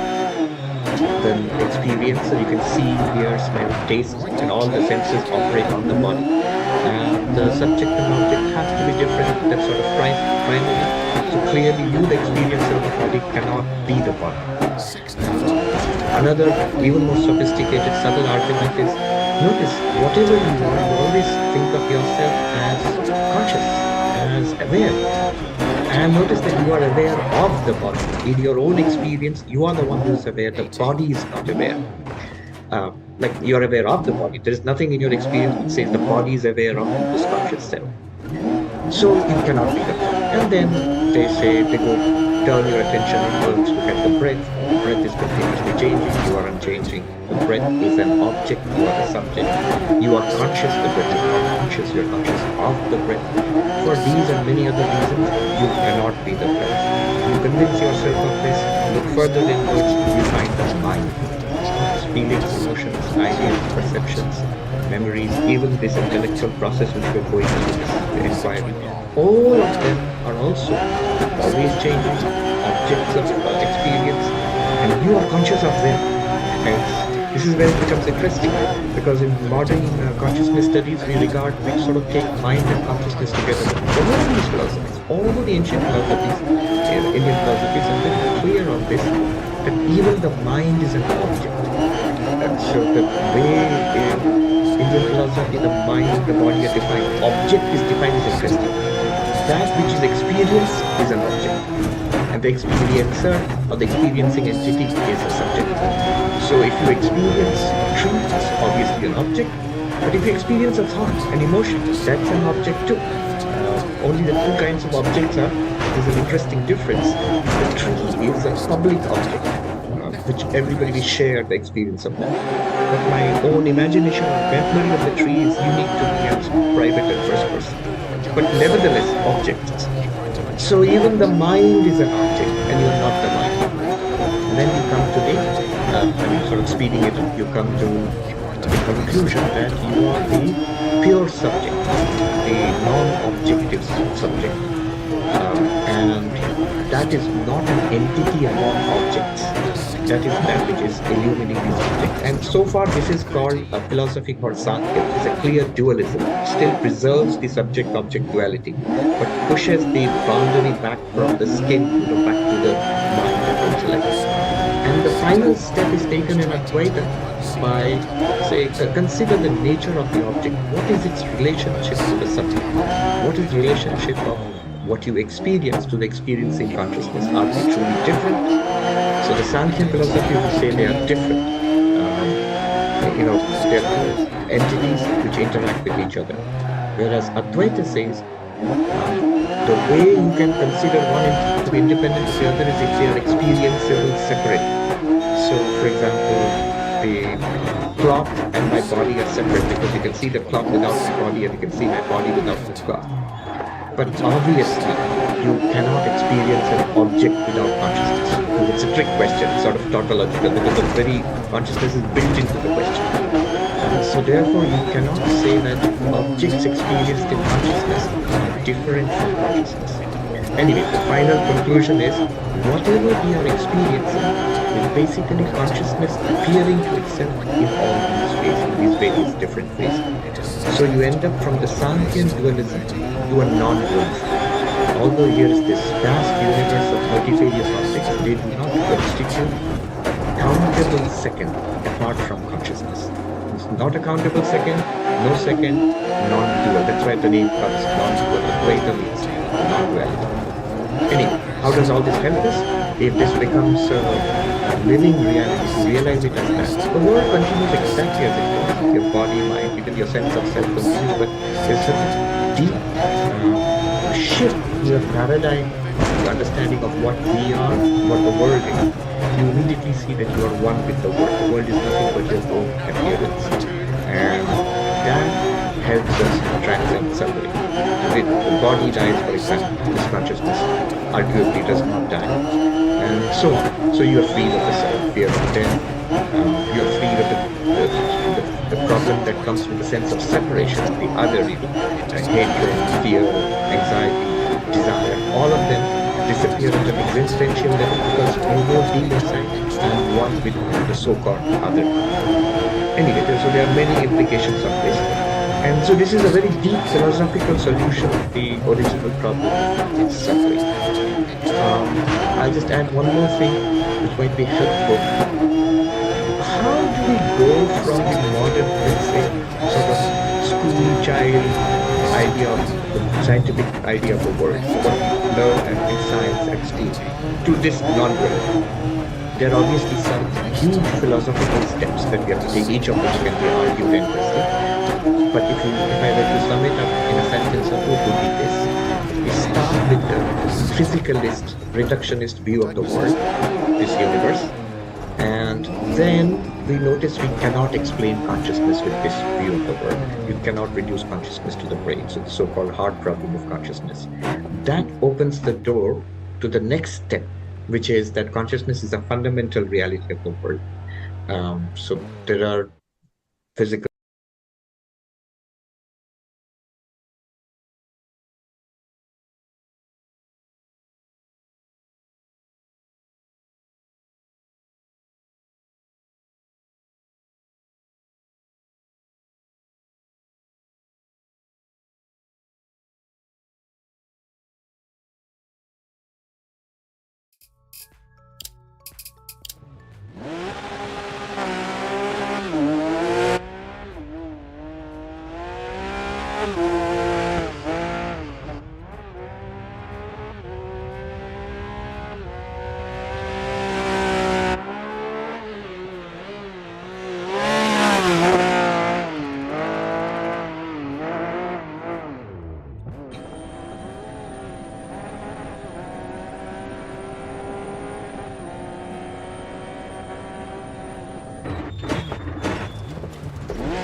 physical forces which are fundamental, and there's also consciousness which is fundamental and ubiquitous in some sense. That leads us to a dualism, which is very similar to the ancient Sankhya dualism or the modern panpsychism, for example. Then the next step is taken is that this consciousness is not separate. These are not, its consciousness is not divisible. There are not multiple consciousnesses. It is actually one consciousness, which interacts with many, many body-mind complexes to become individual selves, but it's actually in the background to one consciousness. So that's the third step. And the last step would be what consciousness experiences, the material world, that's actually not fundamental. Consciousness is fundamental. So the material world is some sense and evolution or an appearance or the consciousness drawing a picture to itself or appearing to itself in those ways. So 4 steps. If one wants to go from a very reductionist scientific worldview to this non-dualist worldview, 4 huge steps have to be taken. From the hard problem of consciousness to the consciousness matter dualism to one consciousness and to the non-duality of consciousness. Then you are at pathway. And I know each of these are enormous steps to take in philosophy, let alone science. That's a wonderful and very clear description. Thank you. And I like every aspect of that description. And so I'll now say from the scientific point of view, and by the way, not to say that I'm endorsing what I'm about to say, I'm just going to say what the current scientific point of view is that space-time is fundamental, right? That's the fundamental reality. That's been since Newton and probably before and then, well, it was space and time with Newton and then space-time with Einstein. And so objects inside space-time are taken to be fundamental. And then consciousness is taken to be a fairly latecomer in the evolution of this physical universe, right? And so the suffering is built in the sense that you are nothing but a little object, a 100 to 200 pound object in space-time. And your consciousness, some of my friends and colleagues say that even your feeling that you have consciousness is an illusion. So consciousness is merely, all that's really going on is just brain activity, and you have the illusion of consciousness. Now, so that's been the framework of science. And so we've had this situation between science and spirituality where the frameworks couldn't be more different, right? They're very, very different. And the scientists were the ones who were making all the good technology and so forth, so they seem to have the upper hand. But now, in the last 20 years, theoretical physicists who push the boundaries of science, especially in physics, to the smallest scale, highest energies, are saying, many of them are saying, that space-time is doomed. And by that they mean that space-time, which has been taken as the fundamental reality for science to build on, is not fundamental reality. So David Gross has said this, Nathan Seiberg, Neil Arcani-Hamed, and the reason they say this is not for spiritual reasons, but for technical reasons in their own theories, that if the very notion of space or space-time has no operational meaning beyond what's called the Planck scale, 10 to the minus 33 centimeters or 10 to the minus 43 seconds. So Einstein's theory of space-time and gravity, together with quantum theory, those theories together tell you not only the scope of and power of the idea of space-time, but they also tell you the limits of that idea. And the limits are very precise. Space-time falls apart at 10 to the minus 33 centimeters and 10 to the minus 43 seconds. It no longer does any work for us. It falls apart. And the reason is, if you try to measure smaller and smaller regions of space, you have to use smaller and smaller wavelengths of light or whatever radiation that you're using in your microscope. And quantum theory tells us, in fact Einstein told us, that as you get smaller and smaller wavelengths, the energy goes up and up. But then Einstein also told us that energy and mass are the same thing, and his gravity theory tells us if you get too much mass into too small a region of space, you destroy the space, and so you would actually destroy the very object you're trying to measure. So that's what happens. I'm trying to measure a property of some physical object that 10 to the minus 44 centimeters. Well, the energy that's required is so high that when I actually try to do that, I destroy the very object that I'm trying to observe. That's the power of science, though, right? The scientific theories are so mathematically precise that they tell you not just the scope of what they can do, but the limits of the very concepts. And so that's what's beautiful about the scientific approach. So we now know that space-time cannot be fundamental. And so that's the first step for science toward getting to it's like the first step along the steps that you're talking about, recognizing that space-time is not fundamental. The next step will be for them to understand that there's got to be something beyond space-time. Right? As scientists, if space-time isn't fundamental, we need a theory that's more fundamental. So what are we going to posit that's beyond space-time? Not curled up inside space-time, like string theory and the extra dimensions in string theory, but literally beyond space-time. So that's what I'm working on, is a proposal in which consciousness and a mathematically precise Markovian dynamics of what I call conscious agents beyond space-time is what I'm proposing as the next step beyond space-time, as the quote-unquote next fundamental reality. Of course, my own view about science is that there will never be a theory of everything in science. And for very simple, principled reasons. A scientific theory, in its very structure, has assumptions. It says, if you grant me these assumptions, then I can explain all this other fun stuff. But I don't explain those assumptions. Those are my assumptions. I just assume those. Those are, so to speak, the miracles of my theory. You might say, well, that's not a problem, because I can get you a deeper theory that explains those assumptions. Sure, but your deeper theory is still a scientific theory, so it has its assumptions. And so you have this endless regress of assumptions. And so our minds, our scientific theories, cannot be the final reality. Right? So this is also in concert with what you were saying, the difference between mind and consciousness. Mind is what produces these scientific theories, and in the very process of doing that, we recognize the limits. So there is, I think, an infinite intelligence, and mind is intelligent, but it's not. It's limited. We can never get a scientific theory of everything, and yet the work that I'm working on right now suggests that in fact we are consciousness, this non-dual kind of consciousness that you're talking about. And we can talk about how, with mathematical precision, some of the things that you were just discussing. So we'll be publishing a paper, we're working on a paper right now in which we actually talk about how one consciousness, in this dynamical, Markovian dynamics of conscious agents, can observe other consciousnesses. And it's something in the Markov theory called taking a trace chain. And it turns out we can actually put what's called a partial order, a logic on all the possible consciousnesses in our theory, and how consciousnesses observe each other by this trace chain process. It's a partial order. And so we'll be able to then begin to describe like the fundamental features of consciousness. Again, our models will only be models. As you were saying, I think correctly, consciousness will transcend anything that the mind can say about it. Ultimately, it will transcend it. And yet, we know that there's some virtue in trying to be mathematically precise in our statements about consciousness. I mean, the technologies that we're using right now to talk to each other would not be possible without. So even though I'm saying their scientific theories can never be a theory of everything, they're a theory of something, and they do rigorously capture things that are very, very interesting and useful. So I actually see that the mathematical framework that I'm working on right now is a first baby step, but precise baby step in a scientific theory of exactly what you were talking about. And the nice thing is that it would lead to, for example, the idea that space-time is just a virtual reality headset that some consciousnesses use. But it's just a headset. And so that's a complete flip from saying space-time is the fundamental reality to, no, it's just a particular user interface, a particular virtual reality headset. And as you were saying, when you die, you just take off that headset. But when you take off a headset, you just take off a headset. It's not the end of it, it's just the end of that particular headset.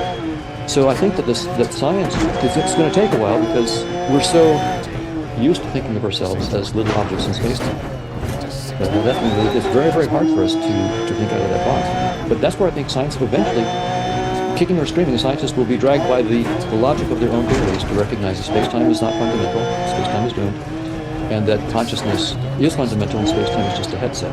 But that we can still do a mathematically precise and rigorous description of consciousness beyond space-time, knowing all the time that our theory is not the reality, it's just a theory, and that we'll never have a complete theory of consciousness, but we will always have the next interesting baby step. It was very evocative of different levels. For example, when you said space-time is just like a headset, that perspective, it's so stunning from an Advaita Vedanta viewpoint. Advaita Vedanta would say space, time, and object is the headset. So there's literally an Upanishadic text which sort of is evocative of what you said. It says that the ultimate reality, consciousness, is not limited by time-space object. The exact Sanskrit sentence is Satyam Jnanam Anantam Brahma. The ultimate reality, Brahma, is limitless existence consciousness. And the theory of limits in Advaita Vedanta is that things are limited in space, meaning they're localized in space. things are limited in time, that means they are partitioned off in time, beginning and end, production and destruction, and so on. And then there's this idea of an object limitation. Things are exactly what they are and different from everything else. So something that is not limited by space-time objects would be all-pervasive, because it's not limited by space. With respect to space, it would be everywhere.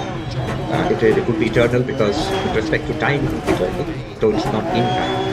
And with respect to object, it would be non-dual, because no object would be different from it. The idea of object limitation is each object is different from all. This is the very law of identity in logic.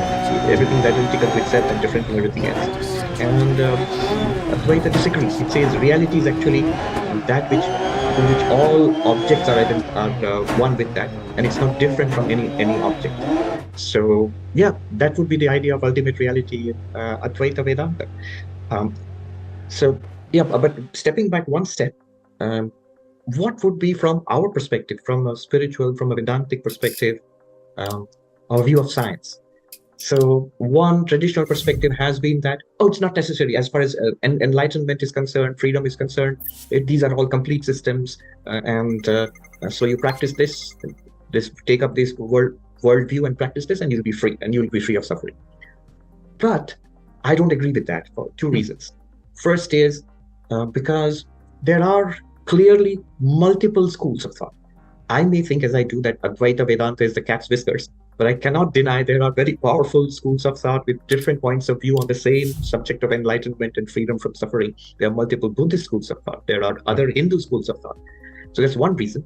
And the second one, I think, is we live in an age of science, and science is the most powerful means of knowledge that humanity has ever come up with.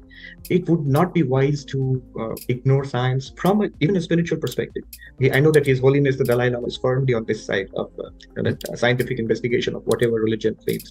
Swami Vivekananda said that I'm firmly convinced that the claims of religion must be subjected to tests as rigorous as those of science. And if we have to get rid of something which fails the test, so much the better, because if something falls, which is no matter how comforting, if it's false, ultimately it cannot be good. We must get rid of it.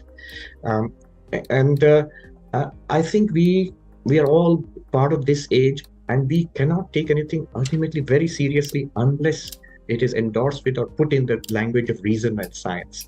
And I also think that the pioneers of these systems, whether Shankaracharya, the Buddha, Nagarjuna, the kind of mind that we see in their writings, they would have been very impressed by science, and they would have, I'm sure not one of them would have ignored science. So yeah, so these are the reasons why I think from a spiritual perspective, one needs to take scientific investigation of spiritual claims or philosophical claims seriously. I would agree, and it gets to something that spiritual traditions talk a lot about, and that is that pointers are just pointers. Right? Yes. That don't take my words like the Tao Te Ching says, the Tao that can be spoken is not the true Tao. And yes. Once you understand that, then it's fine to go ahead and read the rest of the document, because they're just pointers. And right. The thing that science brings to the table is we know how to make precise pointers that tell you precisely both the scope and the limits of the pointers. Like, again, Einstein's theory of space-time. That's a beautifully precise pointer, and it tells you precisely when that pointer falls apart at the Planck scale, 10 to the minus 30. That one goes to pieces, and we need a new framework. And so that's what science can bring to the spiritual traditions. The spiritual traditions already said, our pointers are not it. And science says, you're absolutely right, they're not it. And here's how to make pointers that tell you they're not it and tell you precisely where they stop. And that's, I think, what science brings to the table and will really help in spirituality. It's not something to boast about that we're still doing and talking about the same documents that we had 3,000 years ago. Right. And then having different sections fighting over over the pointers. Yes. And they fight over the pointers and are dogmatic about certain pointers simply because the pointers themselves are not powerful enough to tell you their limits. Right. And so scientists are human beings and are dogmatic as anybody else on the planet. But science as a social institution says when your theory tells you its limits, those are the limits. And it's time then to go beyond your particular theory and come up with a deeper framework. And so I see that spirituality, so it's an interesting situation. The spiritual traditions have been outside of space-time for thousands of years. They've been saying, yes, space-time isn't it, and we're already exploring. And Science has been only studying our headset. They've been studying space-time, but they've been developing incredible tools since Galileo, incredible tools. We thought we were studying fundamental reality. No, we were just studying our little headset, one little headset that's possible. But in the process of doing that, we got these incredible tools. Now, just in the last 20 years, science is saying, wait, space-time isn't fundamental. We can use our tools to start to step outside of space-time. And we're finding stuff, by the way, something called decorated permutations and amplituhedron and cosmological. They're finding mathematical structures beyond space-time. And the work I'm doing on consciousness and Markovian dynamics of consciousness is a social network of consciousnesses outside of space-time. But that social network, the mathematics tells me that it unifies, that groups of conscious agents also constitute a single conscious agent. So there's this notion of unity. So the mathematics itself is pointing to the kinds of things that you're saying. It follows from the mathematical model. And I'm not saying my mathematical model is the final word, absolutely not.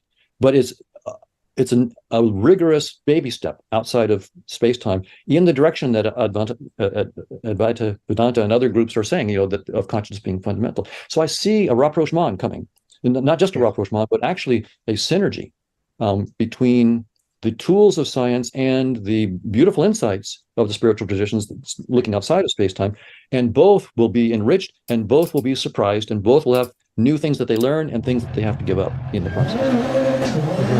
I remember Swami Vivekananda was the founder of our movement here in the United States. He got along famously with Nikola Tesla, the inventor of the car. And they had amazing correspondence. Correspondence is still available. And Swami Vivekananda was convinced that science could explain or support or throw light on the certain claims of ancient Indian philosophies. But probably the physics of the day was not advanced enough to come to any kind of conclusion. I don't think they got anywhere particularly. And then Tesla himself was fascinated with Vedanta. And Vivekananda made a comment about this nature of fanaticism in religion. He said to the question that, look, science continuously keeps on revising itself. Science seems to be very shaky. He said that if science and religion are weak, then a body of priests is weaker still. So, yeah. And I think the real problem comes when you don't treat these claims of or these philosophies as pointers, and you treat them as truth, and then they are not compatible and they are not verifiable, and so you treat them as truth, and then the next result is fighting, hatred, then the tribal instinct kicks in, so in group and out group, and all this problem starts. I completely agree, and that is one of the most important things that we're talking about, is that our theories are just theories. They're just pointers, and that's in science and in spirituality, and to not be addicted to our theories. But I grew up in the Christian spiritual tradition where that wasn't observed. It was our way or the highway. We know the truth, and our interpretation of the truth is it. And if you don't believe that interpretation, you won't end up in heaven. A lot of point groups will not going to end up in heaven, as you know. That's an interesting distinction. That's where I think the Indian experience is something worth trying to learn from the Indian experience. They had the same thing. They were a very, very religious country for nearly 4,000 to 5,000 years. But there wasn't, for a very long time, there isn't any record of any kind of violence based on religion. It was not a peaceful country. There were wars and empires rising and falling. But none of them, throughout known history, until modern times, until the coming of Islam and missionary Christianity, until that time, violence predicated on, based on religion, was virtually unknown. Now, the reason is they understood that these are pointers, or rather they used a path metaphor, that these are different paths. One of the most ancient teachings in the Upanishad says, the truth is one, but the wise speak of it differently. So it's interesting that you can formulate the truth in different ways, and you are wise when you formulate it. It's not that you're unwise or you're ignorant. The wise speak of it differently. And so a variety of philosophies developed, and there was tremendous freedom to think in your own way and come up with newer pointers or better ways. And they disagreed intensely. It's not that it was all sweetness and harmony, but they developed a very interesting system called Vada, which means debate. So you had experts in different philosophies, and they would get together. So the experts would get together with like a peer group, and they would debate it out among themselves. We spared the general population and the politicians and the kings. No violence based on that. So that's an interesting concept. Perfect. I really like that. So we're on the same page. I remember an American Swami, an American monk. I said, he came from a background very similar to what you described. He was in North Carolina. I think. He said in the 60s when he became a monk, he said, I grew up religious, but I noticed that we were told that whatever was taught in our little churches, right, and all the churches, including the one across the street, they're all going to go to heaven. They're all wrong. And he felt, well, maybe then this one is wrong. That would be the logical conclusion to come to. If everybody in religion is wrong except my little point of view, then it's probably that this is going to be wrong. So he said for a long time I lost interest. Until I came to this idea, this Indian idea that all of them are right. In certain ways, they all are pointing to the same truth. That really sort of inspired me. Yeah, different perspectives, which is an important point of view, I think. We can take different perspectives on something. And this notion of perspective, so the truth transcends any particular description of it. And so any description is just going to be a perspective. And they'll be useful for certain things and not useful for others. In the work that I'm doing on consciousness beyond space, the dynamics that we have doesn't have an arrow of time. It's a dynamical system, but the entropy doesn't need to increase. So there's no thermodynamic arrow of time. But it's a straightforward theorem that if you take that dynamics and make a projection of it, by just losing a little bit of information by conditional probability, the dynamics that you see in projection will necessarily have an arrow of time as an artifact of the projection process. And so you get the second law of thermodynamics and you get the arrow of time as an artifact of our headset, not an insight into the nature of reality. Also, I think the projection from this consciousness beyond space-time into a headset full of objects. So my headset is full of all these objects that seem separate from each other, when in fact the consciousness, the network itself, is in some sense one network. So you're taking this one network, which is unified, and dividing it into all these little objects. So the idea then is that much of what we're seeing inside space-time, separate objects, an arrow of time, organisms competing for resources and fighting each other, all of that is an artifact of a projection from a deeper reality in which there is no arrow of time, there are no limited resources, and there is no competition. So but the nice thing is that we can, so I love evolutionary theory, right? It's clear I'm talking about evolutionary theory, the competition and so forth. My book, The Case Against Reality, is mostly about evolution by natural selection, using the wonderful tools of evolutionary game theory to explore our perceptions. It's an incredibly powerful theory inside the framework of space-time. There's no rival to it, and it's incredibly powerful for understanding human behavior, understanding the evolution of organ. So I have nothing bad to say about evolutionary theory. It's one of our best scientific theories. But that theory itself tells us that space-time isn't fundamental. I've published some papers on that show that use evolutionary game theory to show that space-time and object can't be fundamental from the point of view of evolutionary theory itself.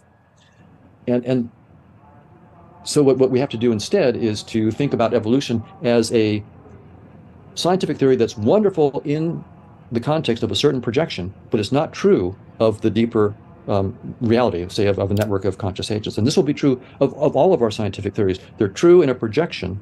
So they are, as we're in the other language, they're wonderful pointers.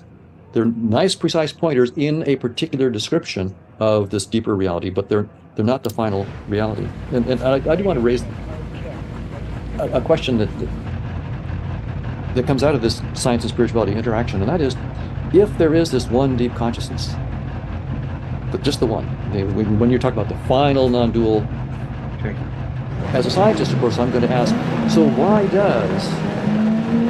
should that one consciousness put on all these different headsets? I mean, I'm assuming that space-time is just one of them. I presume that it's perhaps one of the more boring ones, right? It's only 4 dimensions. Why not 500,000 dimensions? Why not 1 trillion dimensions? You know, so as soon as you start to think out of the box, you realize we're probably in one of the cheaper headsets that the consciousness is. And this is not, far from being the final reality, it's probably one of the more boring headsets that are out there. We're stuck in right now when we think it's the final reality. So there's a deep question that I think the spiritual tradition could want to face, and probably are facing, and as a scientist working this, I would want to face that. Why? Is there a principal reason why the one would put on headsets that involve suffering? What is going on? It's not stupid. It's doing it for a reason, right? There's got to be. So I'd love to hear your point of view on it, and I can try to say, some words from a logical, scientific point of view, but I'd love to hear your point of view. sorry, before you continue, why did you say the ultimate reality is the universal mind? Right? And Don said consciousness just put on a headset, a multiple headset. So I just want you to hear your point of view. Is it a universal mind? Like Bernardo Castro, possibly as well. So, two questions. I'll take your ID question first, and then Don's question about the ultimate why. But before that, let me just remark that what I find exciting about what Don is saying is that it seems to be, he's not saying, he's not speaking of Advaita Vedanta, but he seems to be, from my perspective, talking about it in a mirror image, almost exactly the same thing, but he's coming at it from a scientific and philosophical perspective. And that too, not from one end of science. It's not just particle physics or not just evolutionary science, but evolutionary science, cognitive science on one end, and fundamental physics on the other end, and all tied together by mathematics on both sides. So that's really powerful. And it's exciting that it seems to be pointing in the same direction, painting a picture which is very similar to what Advaita Vedanta says. That's really exciting. The only thing is I'm a little scared of the sheer depth and complexity of thought. I'm not smart enough to grasp it. I think what Don has been doing, thankfully, is giving us you have to use your famous desktop analogy. So if you can't handle the reality as it is, but the desktop of a computer helps you to handle the computer. You could handle the actual machine directly. So the desktop is not the machine. So what Don is, I think, doing is giving us the desktop version of very complex and very subtle scientific investigations he's engaged in. Okay, the two questions. First, Ivy's question is, does Advaita Vedanta say the ultimate reality is cosmic life? Yes and no. According to Advaita Vedanta, the ultimate reality is, it's easily understood in the model of our own individual personality. So we have a body, here's a physical body. But we also have a mind, thoughts, feelings, emotions, ideas, knowledge, memories, intentions. And Advaita, Sankhya, all these philosophers would say, beyond body and mind, we are also consciousness. So consciousness and mind are distinguished on the principle that mind is still an object of consciousness. Okay. Now, what Advaita Vedanta says about ultimate reality, not about yourself, the entire universe, is that, so there is this one consciousness. With the power of causality, time, space, and causality, that consciousness is a power, time, space, causality, like a headset. That consciousness is now called Saguna Brahman, which is roughly translated to the God of religion, God which creates this universe. Then one step further, projecting further outwards, that consciousness with the power of time, space, causation, and the power of time, space, causation has a name. It's called Maya. The headset has a name, Maya. Yeah. So consciousness with Maya now projects itself as a cosmic mind, which includes all of our minds, and it's like a universe-wide network of minds. So, so consciousness, Maya, or the headset, and cosmic mind. So in that sense, ultimate reality is cosmic mind, though not in the most fundamental sense. In the fundamental sense, it's non-dual consciousness. The next step would be non-dual consciousness plus the headset, which is nothing but a projection of that non-dual consciousness. The next step would be the cosmic mind. And then the next step would be the universe, which is treated like the body of that cosmic, that pure consciousness. Okay. So 3 levels, reality, and then 3 levels. One is the causal level, the subtle level, and the physical level. The causal level is time, space, causation. The subtle level is cosmic mind, and the physical level is the universe, this universe. Okay. Right. That's the sort of framework. And Advaita would insist the only reality is actually that non-dual consciousness, and the other 3 they would put at a lower level of reality as a projection, like maybe a screen and a movie, like that. But deeper, we can connect this to why at all would it do this? And a secondary question would be why particularly this? You know, as you said, the sort of cheap version of time-space causation. Why this? And why suffer? Things like that. There are multiple answers depending on the school of Vedanta you go to, but Advaita Vedanta, I think, is the most philosophical answer. And their answer is very interesting. The answer is the question itself is wrong. The question is wrong. Why is the question wrong? Because when you ask a question why, when we ask why, what answer are we expecting? It's an answer which starts with because. So we are already assuming causality. We assume causality And Advaita Vedanta says the ultimate reality is not causally linked with this universe. Causality plays within this universe, but ultimate reality is not causally linked. This universe appears because of that ultimate reality. But ultimate reality from its perspective has no causal link with the universe. It's like asking, why did the hero do heroic things, or why did the villain do terrible things in the movie? But the screen of the movie is not causally connected with the plot of the cinema. But the screen enables the entire thing to happen. The whole movie depends on the screen. But the screen, you can't question the movie screen. Why did you do such terrible things? Or why did you do such heroic things? The screen will say, I didn't. From my perspective, none of that happened really. So because in between you have the headset, Maya, and causality is within Maya. So causality is not linked to the ultimate reality. It's like asking what's outside space. But then you've already assumed space. Inside and outside are space terms. It's like asking what's before time. But you've already assumed time if you ask before and after. So similarly, asking why this universe, you've already assumed causality, in which case the chain of causality will start working. If you push further and ask, why this particular universe? Why does it work out this way? There, Vedanta, I think that's one of the beautiful points of Vedanta, is that ask the scientist. They are the experts in this. Why the universe evolved in the particular way it did. Why is life like this? Evolution at the level of life and cosmic evolution at the level of the universe. Those are the answers we have to look for. They're all within causality. I don't know if that makes any sense. I can deal with another version of this question, which is, it goes back to the whole science and spirituality thing. I think it was Sam Harris who put it this way. Look, he says, consciousness seems to have epistemic primacy. To know anything, there must be consciousness, at least have the first person experience. But time, space, matter seems to have ontological primacy. Even consciousness has to exist first to be able to give you first person experience. So there is, the question to Advaita, but the question which I face, the most philosophical form would be, we understand the importance of consciousness as far as our whole life is concerned, because everything is experiencing things are concerned. But why should epistemic primacy translate into ontological primacy? Why should your first person experience consciousness is absolutely necessary, but why would it mean that consciousness is the fundamental reality of the universe? So that's the question. That's where Don's investigation is coming out. More powerful scientific answer that consciousness cannot be dismissed from ontology, the most fundamental kind of ontology.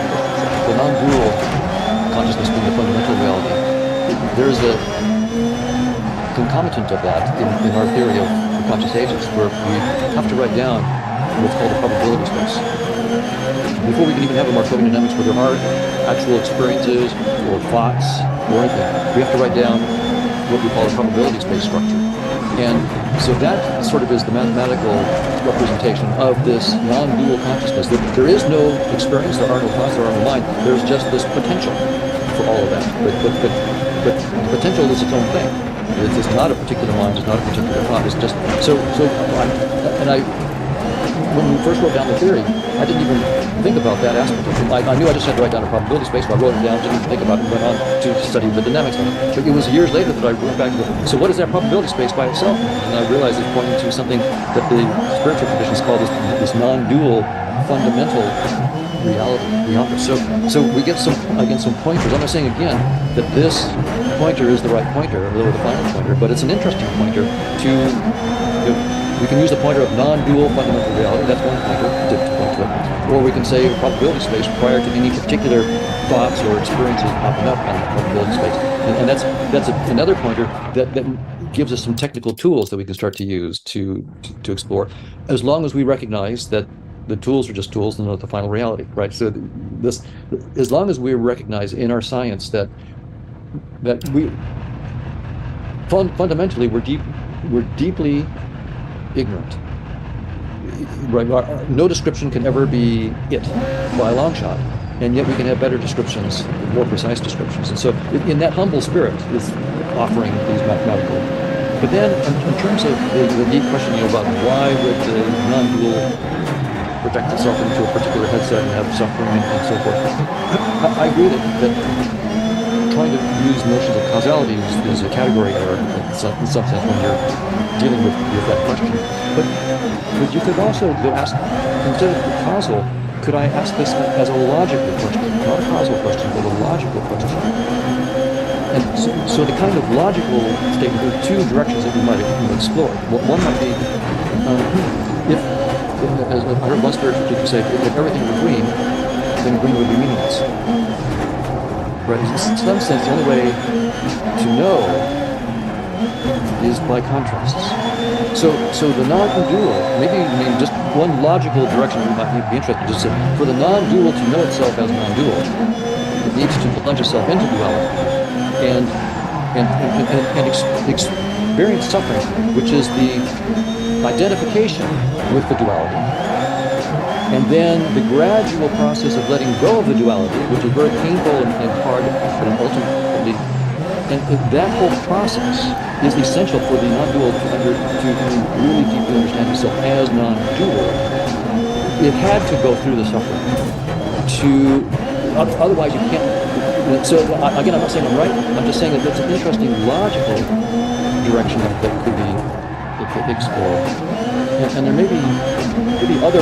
I'll just mention one other logical direction that would be fun to explore, and that is it's a theorem that no system, like a computer system, can fully represent itself to itself.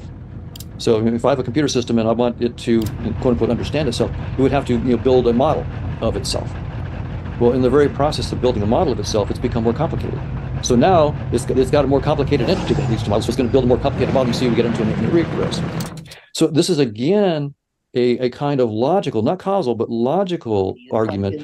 And again, I'm not saying it's the final word, but it's an interesting pointer to maybe the non-dual fundamental reality makes all these headsets as models of itself, and the process is never ending because for these logical reasons. So again, I'm just pointing these are not causal, but they're logical. And ultimately, I think maybe a reply to my itch here is to say you can't scratch that itch because ultimately you're trying to use reason. So logic is part of reason. You're trying to use reason, which is a finite. Well, potentially infinite, but not this kind of infinity. The non-dual is an infinity that maybe transcends the powers of reason. One might try to go there and say, so even this logical kind of argument would fall prey to the kind of thing you're saying to the causal, in the sense that even logical still, in some sense, will fail to probe the true depths of this inconditioned non-dual reality. I don't know what you think about that, but Yeah, that sounds amazingly like, again, the mirror image. It's almost exactly like Vedanta, the teacher would say, but from the outside in, from a logical, scientific perspective, philosophical perspective, from this is inside out. I'm reminded of a statement from the Mundaka Upanishad, which goes, the uncaused cannot be attained by the caused. So nothing that you do here will result in infinity. But you are the infinity, and knowledge will reveal you that you are the infinity. From a logical perspective, if you ask why, let me give you another third alternative. What struck me inside out is when you ask why would it do this at all? The logical answer would be that there are only two logical possibilities.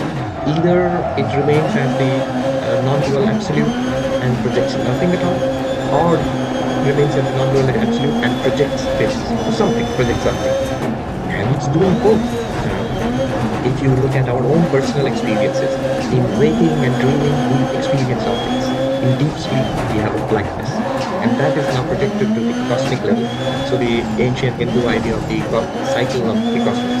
So there's a projection of the universe, there's a sustenance of the universe, and there's an ultimate dissolution and destruction of the universe. So when the universe is here, there are from fundamental particles to living beings to galaxies and all of that. And when the universe is finally destroyed, there is nothing, there's no thing. But it's not that it's empty.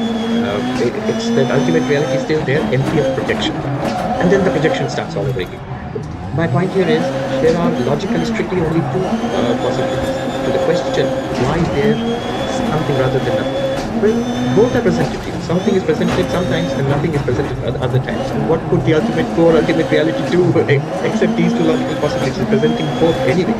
I mean, if nothing was presented, theoretically, you could still ask the question, what a useless ultimate reality? Why doesn't it do something? And when it does something, we can ask, why is it doing this?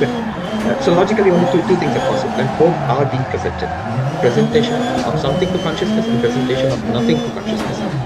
Another much oversimplified example we sometimes use is gold and ornaments. You can either have the gold in a variety of ornaments, or you can have no ornaments, melt it down to gold itself. And in both cases, gold remains gold. It's just new names and fonts evolve, or there's no name. Makes sense, and I would just add that, you know, the itch that I have, you know, as a scientist, to get these logical or mathematical descriptions, and even though I know, you know, there's limits to descriptions, they can never. Still, I want to ask these questions about, and you gave a good reply on it. But it's interesting that we, from this point of view, in which the non-dual point of view, which fundamentally what I am is the non-dual consciousness. That's what I really am. And I don't know it through logic and reason. I just know it by being it. I am that. And so it's this first-person being. And so my questions are basically, in some sense, the one saying, who am I? Right. Exactly. Who am I? And in doing that, I can give descriptions using logic and reason and science and mathematics. But if I want to know it more deeply, then it's the meditation that effectively is letting go of all thoughts. I let go of all thoughts and just face myself naked, without any cloak of thoughts or logic or science or anything like that. And that is the deepest. And from a scientific point of view, now just say one thing, and I know you want to say something. We have this notion of Bayesian inference in science, where I have my prior assumptions, and based on those priors in the data, then I come to posterior conclusions. And we think about the brain, in fact, as some kind of predictive processing machine where we have prior models that we're trying to see if they still fit, and we get data and we make conclusions about reality and so forth. But in some sense, what we're saying here is that at the deepest level in meditation, what you're doing is letting go of all Bayesian priors and just being without any models whatsoever. So again, it gets at this itch about why science, why headsets, and so forth. And I like your answer. I mean, it's, as far as, you know, logical answers go, we may not be able to get any deeper than that. But anyway, but these other scientific perspectives on it, and Bayesian inference and letting go of Bayes and so forth, are fun other ways of looking at this whole process. Yeah, that's really beautiful. I'll bring in three very ancient commentators. One is Patanjali, the author of the Yoga Sutras. He said exactly what Don was saying right now, that if you can shut down these projections, you know, like sit down quietly, shut out the sensory activity, then shut down thinking, the internal thinking, remembering, desiring, intentional, even intellectual investigations. And then the claim is that this consciousness that you are will reveal itself to itself, not even to the mind, because the mind is shut down there. And then there are these whole technologies of meditation, very detailed descriptions of it, the claim that many people have experienced this. So this is one. The second one comes from Shankara, the great commentator on Advaita Vedanta. He makes this beautiful observation that not just in deep meditation, once you know what you are, with eyes open also, you're putting on the headset also. It's a difference between forgetting who you are and becoming absorbed in the projections of the headset, and then realizing who I am. Oh, I am this. Then you can go back into the headset and you're perfectly fine. So this is an ancient debate between the yogi and the Advaita.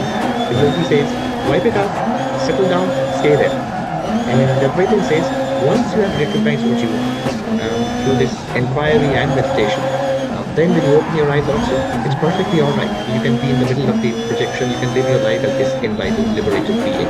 And that will be the culmination of this entire process of evolution through all the suffering, through all the inquiries and pointers. Once you've got it, then let it be, let this go on. And the third one I will bring in is Shankara's Guru's Guru, Gaudapala, who sort of gave the final word of this original question Don asked, why, this question of why. His answer, which I like, is that's the very nature of that ultimate reality. He calls it the shining reality. The very nature of the shining reality is to shine. That's what it is. And how does it shine? It shines forth in various ways, like this universe, for example. Very, very nice. I like that. And it also suggests this other metaphor about spiritual ideas and sufferings of people from the headset point of view. If I'm in the virtual reality, I can be, it's like in a virtual reality shoot 'em up game, right?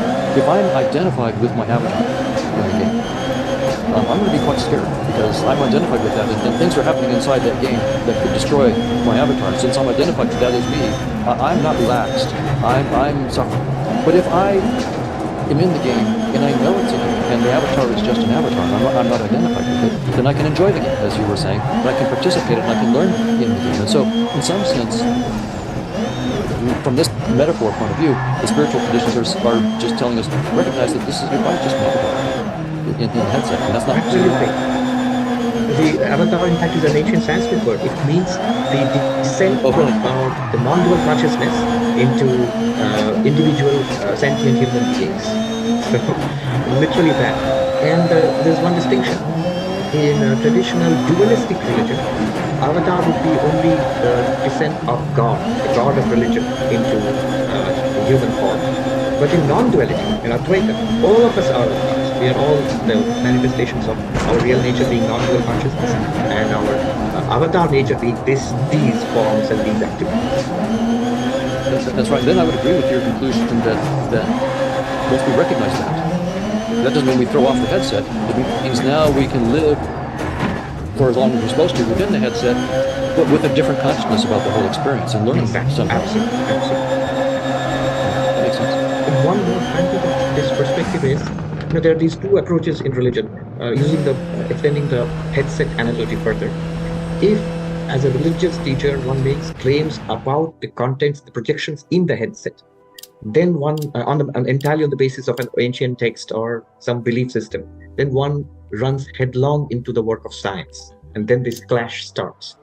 Ken Wilber said one of the things that religion has to do in the 21st century to hold on to people, especially young people, is that it has to stop contradicting established science. So that's where we are. That's where religion is making claims about the projections in the headset, which is entirely the domain of science, but science is much more powerful, much more precise. And that's the beauty of Advaita. It does not actually make claims about what's happening in the projection itself. It's Right. sort of plug and play. You can plug in ancient cosmologies of fire, earth, water, air, or you can plug in, quarks and string theory. Advaita would be comfortable with both. Right, yeah, when I was growing up and I was hearing from my spiritual tradition, the Christian, that at least that version of my church stuff, the earth was only 4,000 or 5,000 years old. And that, I mean, that's just nonsense. But from the headset point of view, that's just nonsense. And so, you're right, spiritual traditions can't ignore, contradict the science. Even though it's just the science of the headset, you've got to get the headset. If you can't get the headset right, then why should I believe you about what's beyond the headset? But I should now say, for me as a scientist, and for my scientific colleagues listening to this kind of conversation, it's a nice kumbaya kind of thing here going, with science and spirituality. But, Don, where's the beef, right? I mean, you're talking about, if you have this theory of consciousness outside of space-time, where's the scientific beef? What specific theories do you have, and what specific new predictions can you make inside space-time? If you don't have that, then the kumbaya stuff is, we're not interested. You can get back to us when you connect it. And I completely, of course, as a scientist, respect and agree with that. And what my team is working on right now is trying to address exactly that. So we're using the theory of conscious agent from thermodynamics. We're trying to show that we can predict precisely the what are called the momentum distributions of quarks and gluons inside the protons at a very high energy. So what they call York and Q-squared, basically the spatial and temporal resolutions that the colliders have examined inside the proton. I'm hoping to use a theory of conscious agents outside of space-time with a mathematically precise projection into space-time to get the exact momentum distributions. And I take it that if I can't, then my theory shouldn't be taken seriously. And if I can do that, if we can do that, that doesn't mean we're right. It just means that we have a shot at being an interesting next baby step outside of space-time. So I just want to, the kumbaya is great, but as a scientist, my colleagues are going to say, where's the beef? And so I want to say, I understand we need the beef, and we're working towards it. And where we are right now is the deepest structure that the physicists, the high-energy physicists, have found beyond space-time are these decorated permutations. we found a way of projecting our Markov dynamics of consciousness onto decorated permutations. But it turns out that, and we did that on purpose because they have decorated permutations outside of space-time, so we'd like to project decorated permutations because we might be able to bridge through their decorated permutations and then get into space-time. Because what they found is with these decorated permutations outside of space-time, they can predict precisely the scattering amplitudes for particles in space-time. So they've done that. They can do that. Not for all processes, but most processes now. And it turns out it's simpler. When you let go of space-time, the mathematics becomes simpler, and you see new symmetries that you couldn't see in space-time. So what we're trying to do is we have projected our dynamics into these decorated permutations, but ours are richer. Our dynamics is much richer. They're dealing with what we call positive Grassmannians. We're dealing with Markov polytopes, and they're much more complicated. So what we're working on right now is how do we get the decorated permutations that come from our theory, which are far more complicated, and project them down to the more simple kind of decorated permutations that then lead to scattering in space-time. So, and if we can't do that, then scientists shouldn't take us seriously. But if we can, then we have a candidate for a baby step outside of space-time. So I just want to, all of our agreement is great, but ultimately I agree the hard-headed scientists are right until we actually can start with the theory of conscious agents and predict, say, scattering events in space-time. There's nothing to take seriously. And I just mentioned, you might say, well, why would you target quarks and gluons inside protons for your I mean, clearly the neural correlates of consciousness are more clearly in the brain. Why don't you just go and try to model, neural correlates of consciousness in the brain, like area V4 is correlated with color perception and MT with motion perception and so forth. And the reason is it's too complicated. The brain is a really complicated thing. If I can't first show that I can just get something simple like quarks and gluons inside protons, forget the brain. I mean, if I can't even get quarks and gluons, I've got many steps inside the headset before I get up to the complexity of the brain. So I'm going after